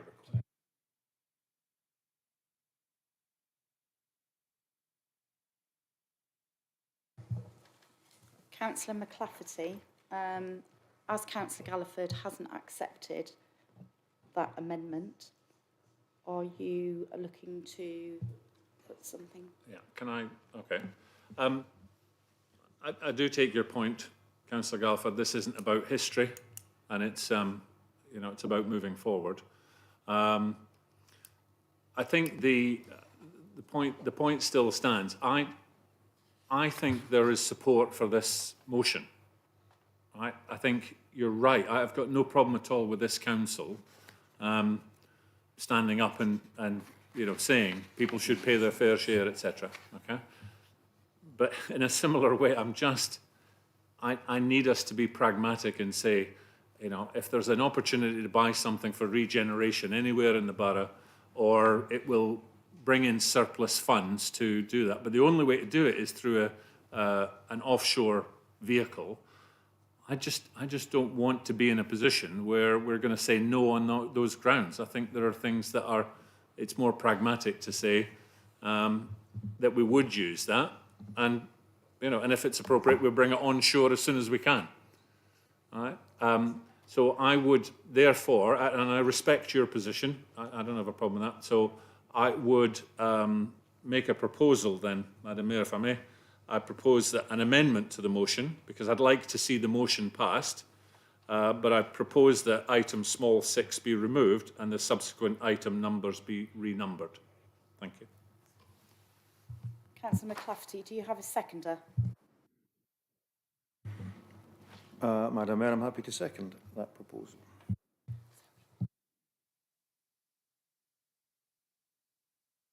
Do we have any speakers on the amendment? Councillor Bates. Thank you. Okay, that's probably taken me a bit by surprise, actually, what we've had so far tonight. Can I just clarify a couple of things here with officers? Firstly, do we currently now have any current offshore vehicles that we use at Surrey Heath? I'm assuming the answer to that is now no, but I'd like that formally confirmed. Secondly, do we have any current intention, to the best of our knowledge, for any potential purchase? I.e., is that something that we currently are looking at in terms of any active purchase that we may be considering? Obviously, we can't go into details of any such purchase, if there were any. I'm again assuming the answer is no, but I think we just need to clarify that before we vote on it. In terms of the history of this, I suppose, I was around when this JPUT was set up. I can remember it being very controversial at the time. It was, frankly, tax dodging. You know, I don't have any issue putting that on in the public display. That was part of the reason why that was kind of, you know, part of the attraction, I suppose, at that time. Many members across all sides of the House were concerned about that for various reasons. And I know that over the years, various members of this chamber have since lobbied privately or publicly for it to come back on shore. If it is the case that we don't have any at the moment and we have no current intention of having it, then I personally would be wanting to support Councillor Galliford and reject the amendment. However, if it's the case that it may compromise something that we currently are doing, then it may be a different situation. I wonder if we could just have that clarified, please. Thank you, Councillor Bates. Chief Executive. Thank you, Madam Mayor. Thank you, Councillor Bates. I can confirm to the best of my knowledge that the Council has no properties currently sitting in offshore vehicles. I can also confirm that there are no active property purchases currently under consideration, but I cannot rule out going forward as part of the Council's strategy to increase its income that the Council wouldn't be considering properties in the future that may form part of an offshore vehicle. Thank you, Madam Mayor. Councillor Malvagnam. Thank you, Madam Mayor. I want to speak on the amendment. I cannot support that amendment because as a public body, we should have a moral compass. We should actually try and maximize the revenue for the country. By having offshores, what we are doing is we are actually avoiding paying tax. Like Councillor McLeod said, this is pure avoidance we are talking about. Legal means of actually getting out of paying UK tax. But we should encourage every entity in the UK to pay UK tax. It's, I don't want to exaggerate the point. If you take Amazon or something like that, they hardly pay any tax, but they make all the sales here. It doesn't make any sense whatsoever. So we should stop all this offshoring of our business to avoid tax. And I would welcome Councillor Galliford's motion, and I would reject Councillor McLafty's amendment. Thank you. Councillor Wren. Yeah, I'm a little surprised because the immediate thought I thought of was the Conservatives' Brexit by British and paying tax in Britain. And it immediately surprised me that we'd even consider anything that's offshore. I mean, I understand the opportunities that you're referencing, and yes, there may be some, but we shouldn't want them if they require us going offshore. We should want to buy within British. And I think the taxpayers of Surrey Heath would also want the same. So I don't support your amendment, and I hope you actually withdraw it.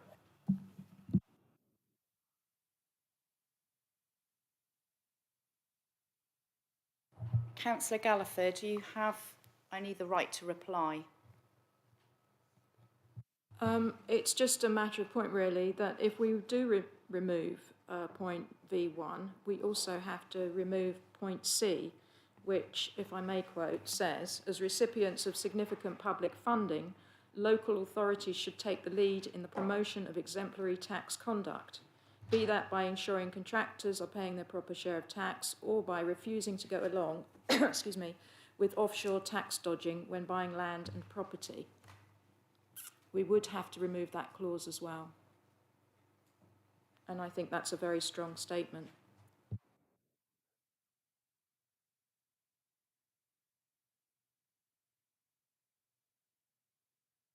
Oh, Councillor Rise. Thank you, Madam Mayor. Just to add one final point, I think there's the difference between what is legal and what is ethically correct. And I think as a council, as has been said, I think we should be proceeding the more ethically correct decision-making process rather than just because avoiding tax may be legal doesn't mean it's the right thing to do. So I implore members of the Conservative group, which I'm suspecting will most likely vote against this, will vote for this amendment, that they actually think, what do they want this council to stand for? Is it actually being ethical, or is it just standing for being merely legal?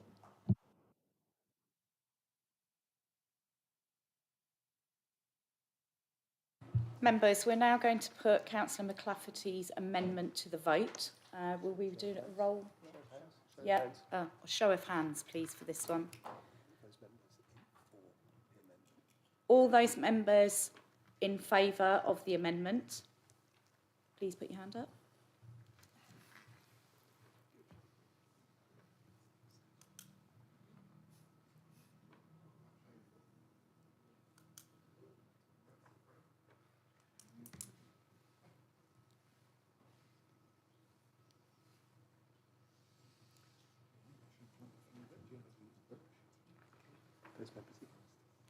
And thank you.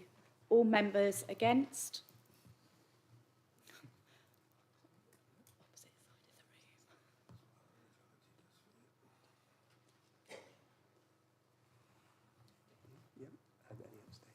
And any abstentions? Abstain. At the back, Councillor Brooks, thank you. So the amendment has been carried and then becomes the substantive motion. Okay. So, members, the amendment has been carried and we now need to vote on the substantial motion. So this amendment becomes the substantial motion. Sorry, right, let's reword that. So this amendment, Okay. but this amendment becomes a substantial motion. Okay. This now becomes a substantial motion. Are there any other speakers? Councillor Bates? Yeah, thank you, Madam Mayor. I don't know who's the right person to ask this, but bearing in mind that we now have a motion in front of us where we are supporting Fair Tax Week events in the area, celebrating the tax contribution made by responsible businesses who say what they pay with pride, and we're promoting fair tax mark certification for any business. How are we as council going to respond to that now, having just voted as we have? It does seem to me quite difficult for us, having just had that vote, to kind of go out to our community promoting fair tax, but not actually demonstrating it ourselves. That does seem to me quite difficult. I still will support the motion because I think there is enough in it still, but I just think it now puts officers in an incredibly difficult position. And I don't know if that was what you intended, but that's what you've now have. And I would be interested to know how it's proposed that we will get around that now. Any other speakers? Councillor Wheeler. I appreciate there's no need to, but it would be interesting to have a response from the proposer of that amendment.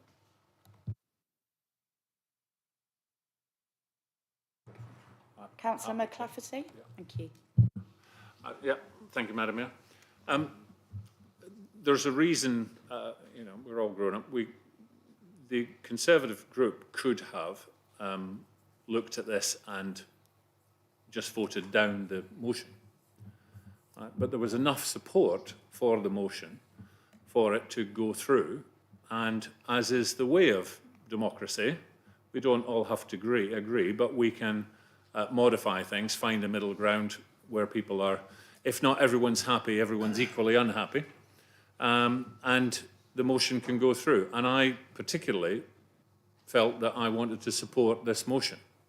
The problem I had was with that one item. I don't see it the way you do, Councillor Bates, that removing that one item in a substantial way weakens the motion. I'd be perfectly happy to stand in front of anyone that's required and explain that setting the moral compass is a subjective matter. I agree that we can improve what we do. I just don't agree that anything should be other than the priority is for the residents of Surrey Heath. They didn't put us here to change the world. They didn't put us here to change government policy. Right? They put us here to represent them and do the best we can for them. Now, we can have different views on what is the best for them, and I absolutely would agree that it's a mixture of financial benefit, supplying services, and also providing leadership. But it's not absolute, and I'm afraid in this case we agree to differ.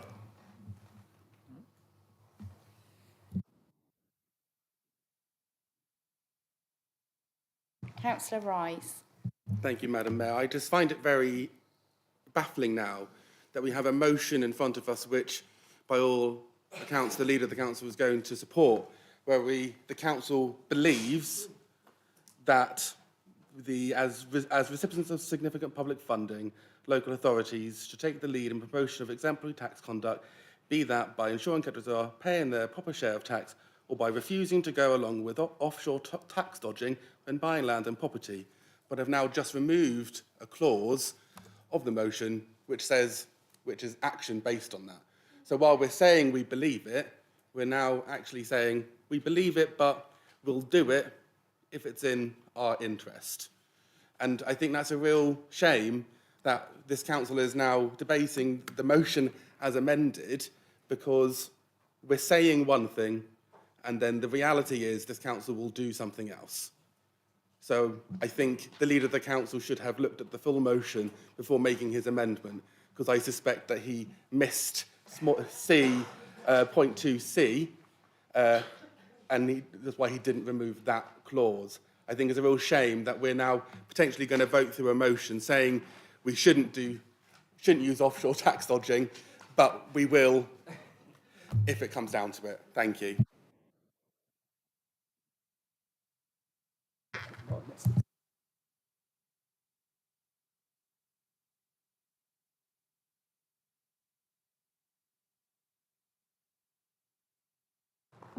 As a point of clarification, Councillor McLafferty. Okay. I appreciate the point you're making, but I don't see if this council buys something and it happens to be in an offshore vehicle, right? We buy it and then we onshore it, as we've done with the JPUT, and we pay whatever taxes are due according to the law. I don't think, and I did actually read the entire thing, and refusing to go along with offshore tax dodging when buying land and property, I don't have a problem with that, because we wouldn't be buying an offshore vehicle with any intention of tax dodging. So I didn't have a problem with it. Councillor Malvagnam, did you have your hand still? No?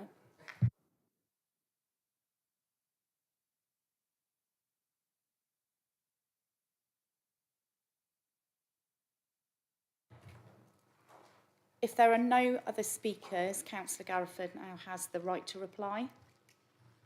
Thank you, Madam Mayor. I reiterate, I find this amendment disingenuous, basically, because it has taken literally the guts out of the motion. I go back to what has been said on this side of the chamber, that we are asking the companies that we make procurements from to show that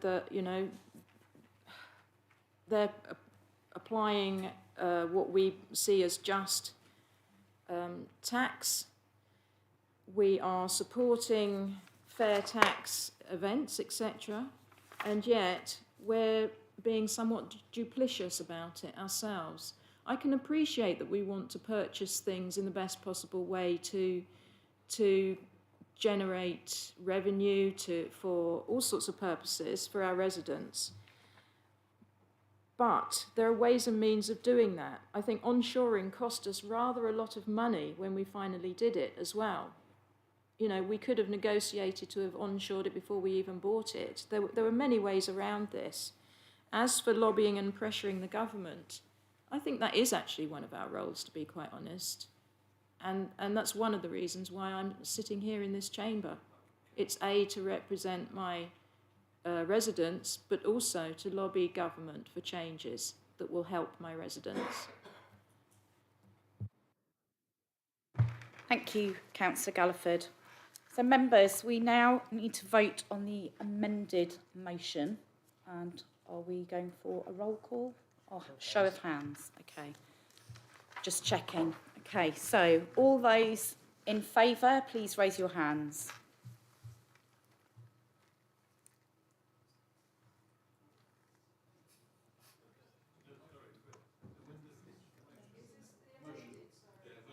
The amended motion, yeah.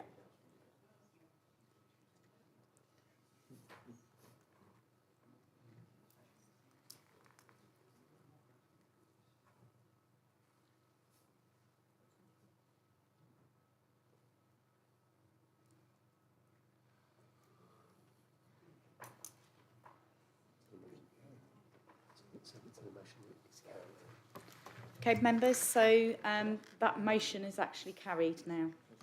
So, okay.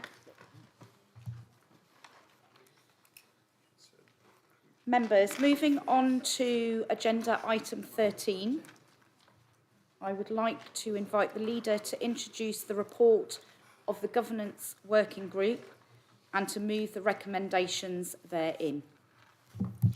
Thank you, Madam Mayor. Members, this is a continuation of the decision we made for the monitoring officer to do a complete review of the Constitution. The working group considered a number of proposals, including whether or not we should change our rules to stop full council determining extraordinary planning applications. The working group determined it was better to continue with that ability, but noted the need for every member to have had planning training. The recommendations broadly bring the terms of reference of committees and other bodies into line with what they currently do, while streamlining decision-making and addressing gaps that have developed over time. Madam Mayor, I'm happy to propose the Council resolve that the terms of the reference of the executive committees and other bodies be updated as set out in Annex A, and the scheme of delegation of functions to officers in respect of non-executive functions be updated as set out in Annex B of this report. Thank you. Thank you, Leader. Do you have a seconder?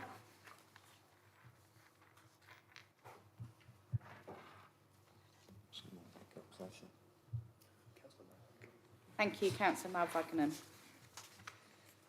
Do you have any comments, members? Councillor Rice. Thank you, Madam Mayor. And it's mainly a point of clarification. It's just regarding with the amendments to the committee's terms of reference, and it's the removal of the task and finish groups and the removal of the ability to prepare and maintain an annual work programme. I note the part of page 15 of the report which mentions task and finish. I just want clarification that applies to all committees, but also under to prepare and maintain an annual work programme. I think that is what was the reasoning for removing that specific line compared and having rather vaguer language in the new text. Thank you.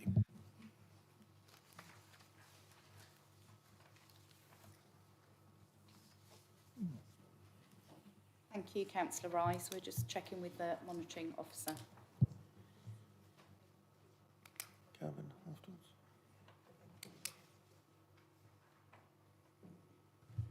Thank you, Madam Mayor, and if it's okay with you, I'll happily answer a question.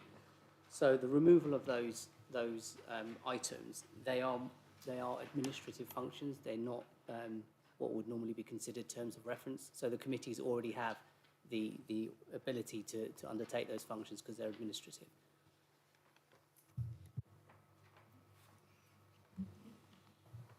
Any other members wish to speak?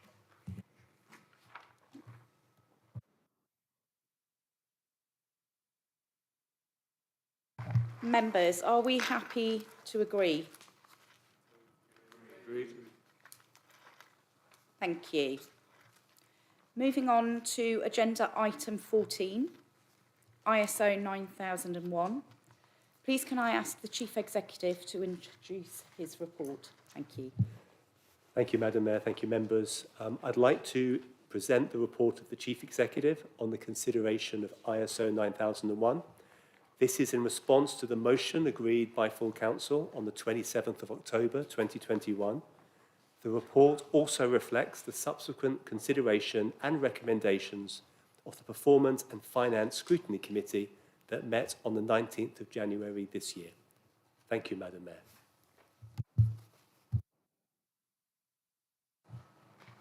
Can I ask a member to move the recommendations set out in the agenda paper? Councillor McClafferty. Thank you, Madam Mayor. I'm happy to move that proposal. And do you have a seconder? Thank you, Madam Mayor. I'm very happy to second that motion. Thank you, Councillor Perry. Do you have any comments, members? Councillor Betton. Thank you, Madam Mayor. I may not be an accountant, but I do know about international standards.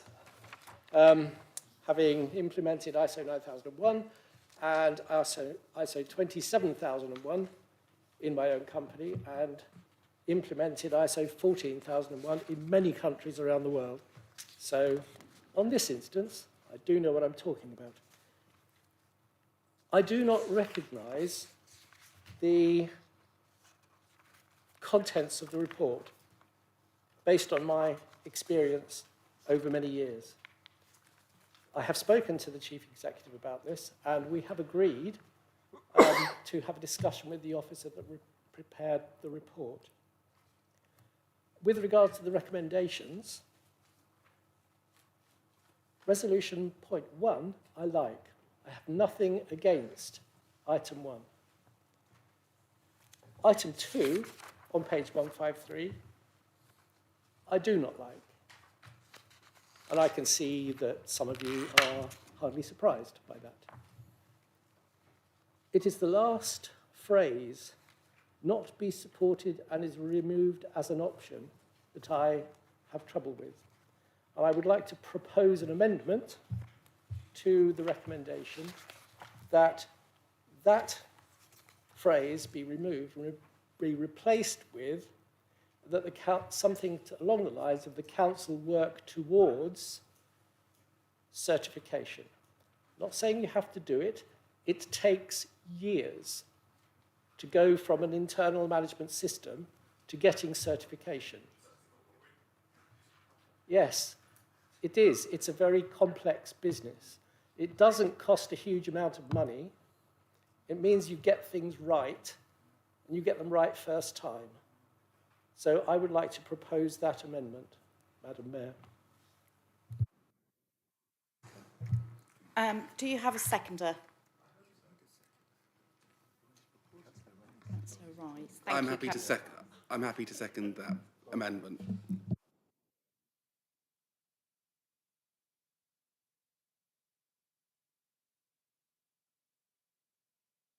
Councillor Allaway, you had your hand up. Yeah, thank you, Madam Mayor. The review of the 9001 adoption boils down to two key points in my view, and that's whether to get certified or adoption of quality management principles and processes without certification.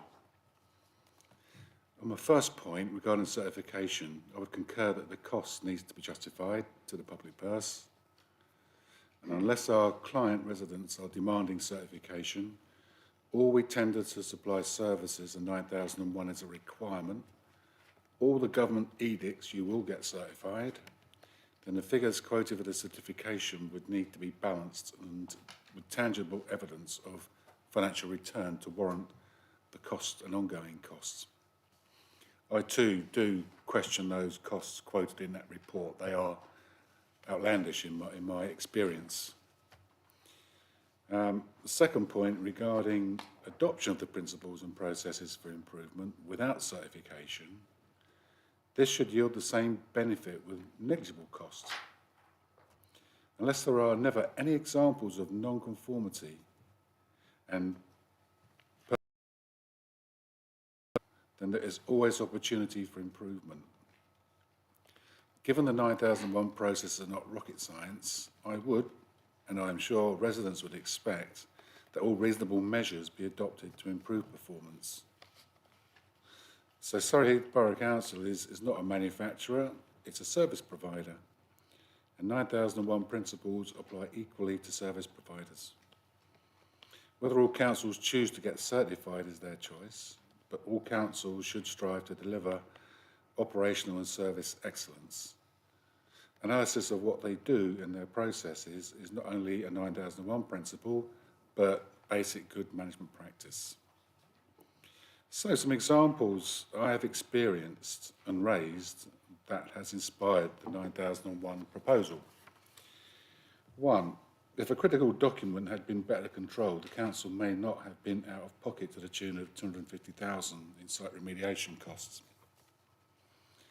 Two, a records retention and disposal schedule on our website until 2021 was last reviewed in 2004. Although it now has been reviewed and improved and now up to date. Example 3, the local enforcement plan that appeared, last reviewed in 2014, has now been reviewed, and it was a statutory function that was under-resourced to the level that it struggled to function. A lack of compliance resource undermined the integrity of the whole planning system. Councillor Allaway, I'm going to ask you to wrap. Yeah, rap, I can't rap. Oh.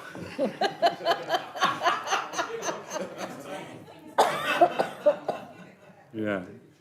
So it's item 4, a communications deficit that left councillors unaware of enforcement activities in their ward and progress, with residents being the first to inform councillors.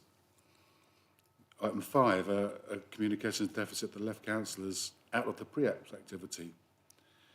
Most of these things I've managed to rectify with colleagues and officer help. But I would support option 1 to incorporate the principles of 9001 without necessarily getting certified. Thank you, Councillor Allaway. Any other speakers? Councillor McLafferty, you have your right to reply. Okay, thank you. As Mr. Roberts said, we asked him to explore the potential benefits of ISO 9001 and the potential costs in the context of our local authority. His report was then considered by the P&F Scrutiny Committee and their recommendation was made. It's clear, and I know from discussions, that some members have a strongly held belief in the ability of ISO 9001 to improve an organisation such as ours. And nobody's denying there's plenty of room for improvement, while others are extremely sceptical. I happen to know that ISO 9001 has been very valuable to me in a manufacturing business, but I would also say I'm very sceptical of how much use it could be in a local authority. The process of asking Mr. Roberts to do the review, make his recommendations, and for the P&F committee to discuss them in detail is actually a robust council process and resulted in this recommendation. And therefore, I won't be supporting the amendment.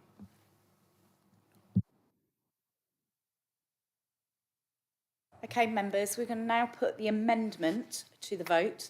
A show of hands. All in favour, please raise your hands.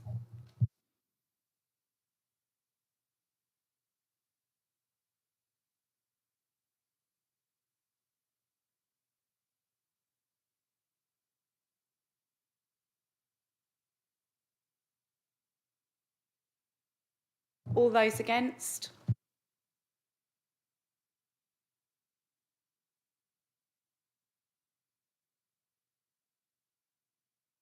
Members, the amendment has not been carried.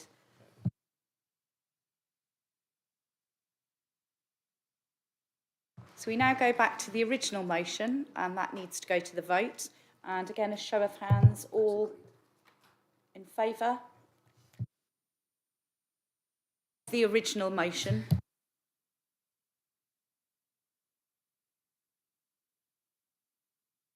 So members, that has been carried.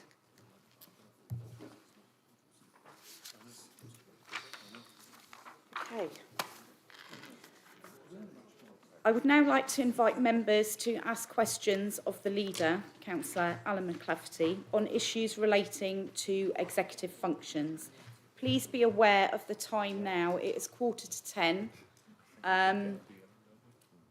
We'll try and keep this to a minimum if possible. If there's anything major, I would suggest it would be emailed to Councillor McClafferty if that is in agreement with the CEO. Councillor Bates. Thank you, Madam Mayor. Unfortunately, this can't wait because, as you may be aware, we are currently now in Fair Trade Fortnight. And we do have local authorities up and down the country, including, I have to say, Surrey County Council setting a lead on this as a fair trade town or borough.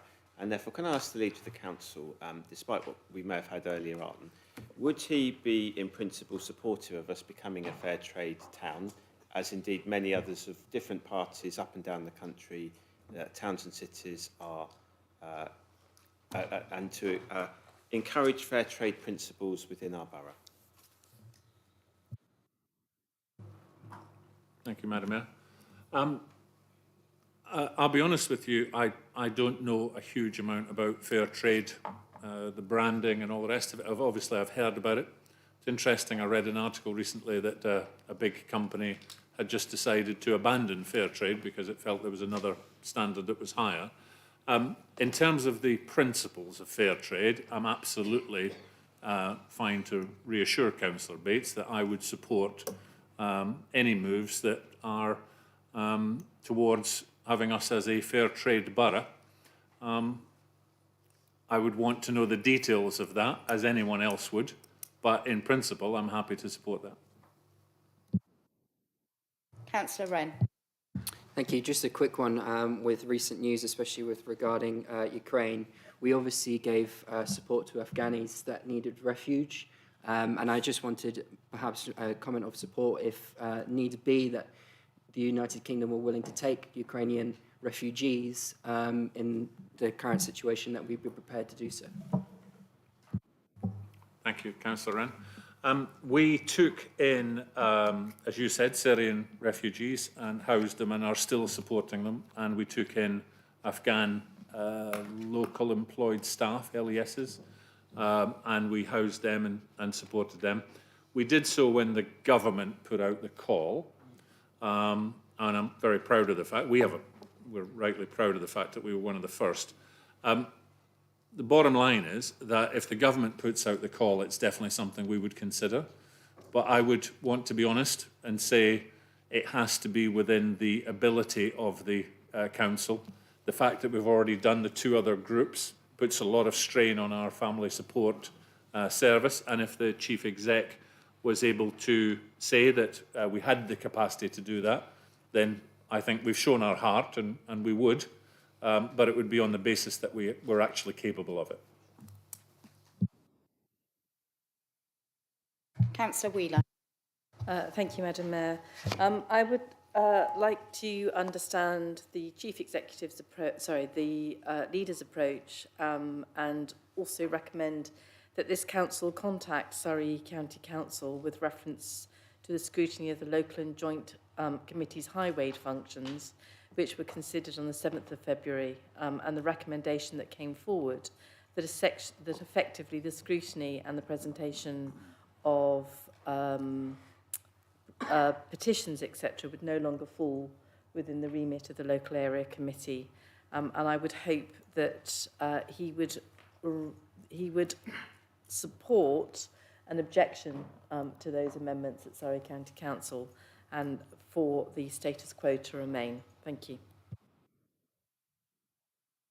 Thank you, Councillor Wheeler. There's been a lot of discussion with County at Surrey leaders about the change to the way they're going to do highways. I have to say that it's a mixed bag, as these things often are.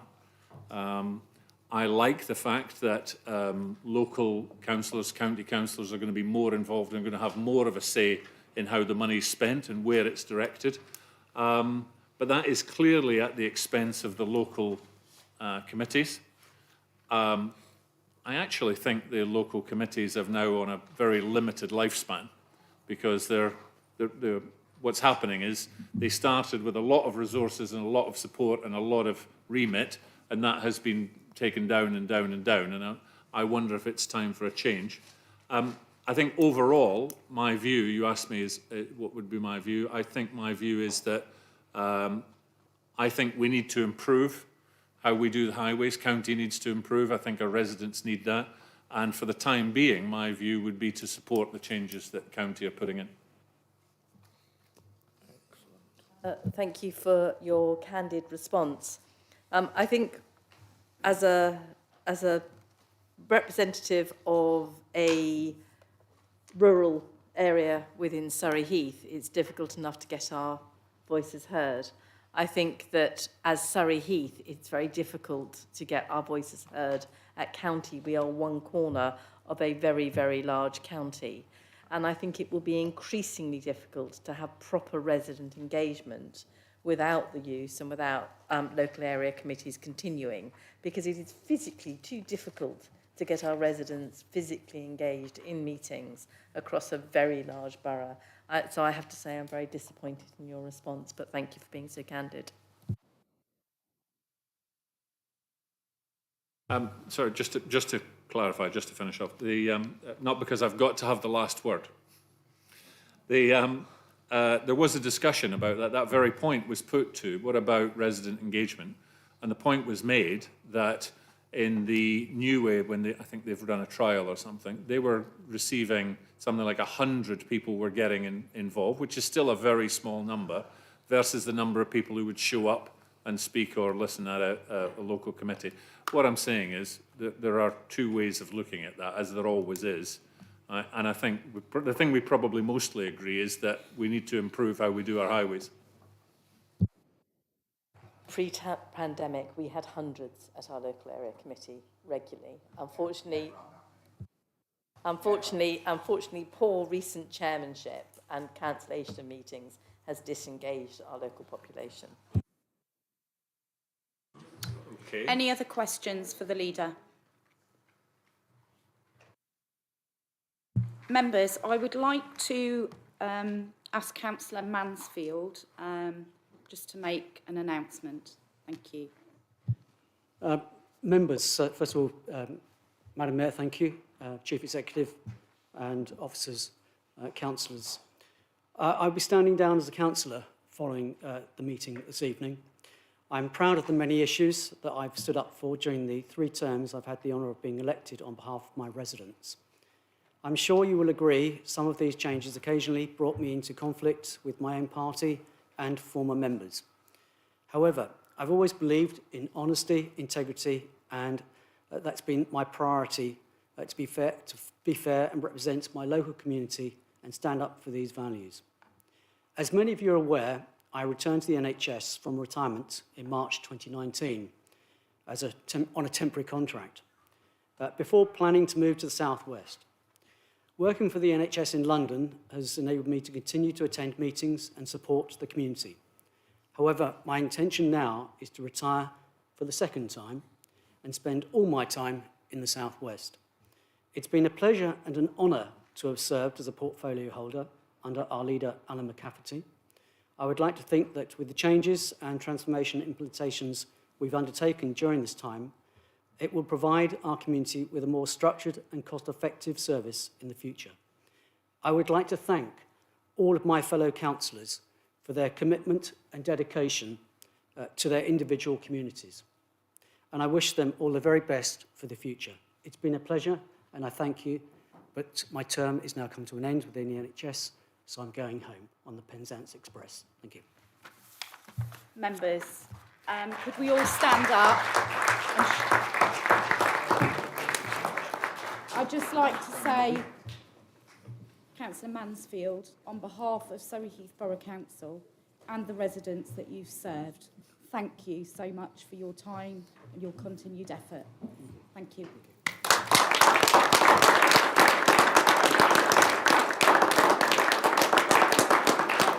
And I think we can all say we wish you well in your second retirement.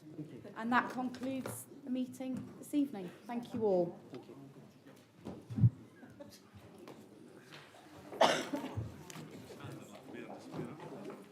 I will walk out now. There we go.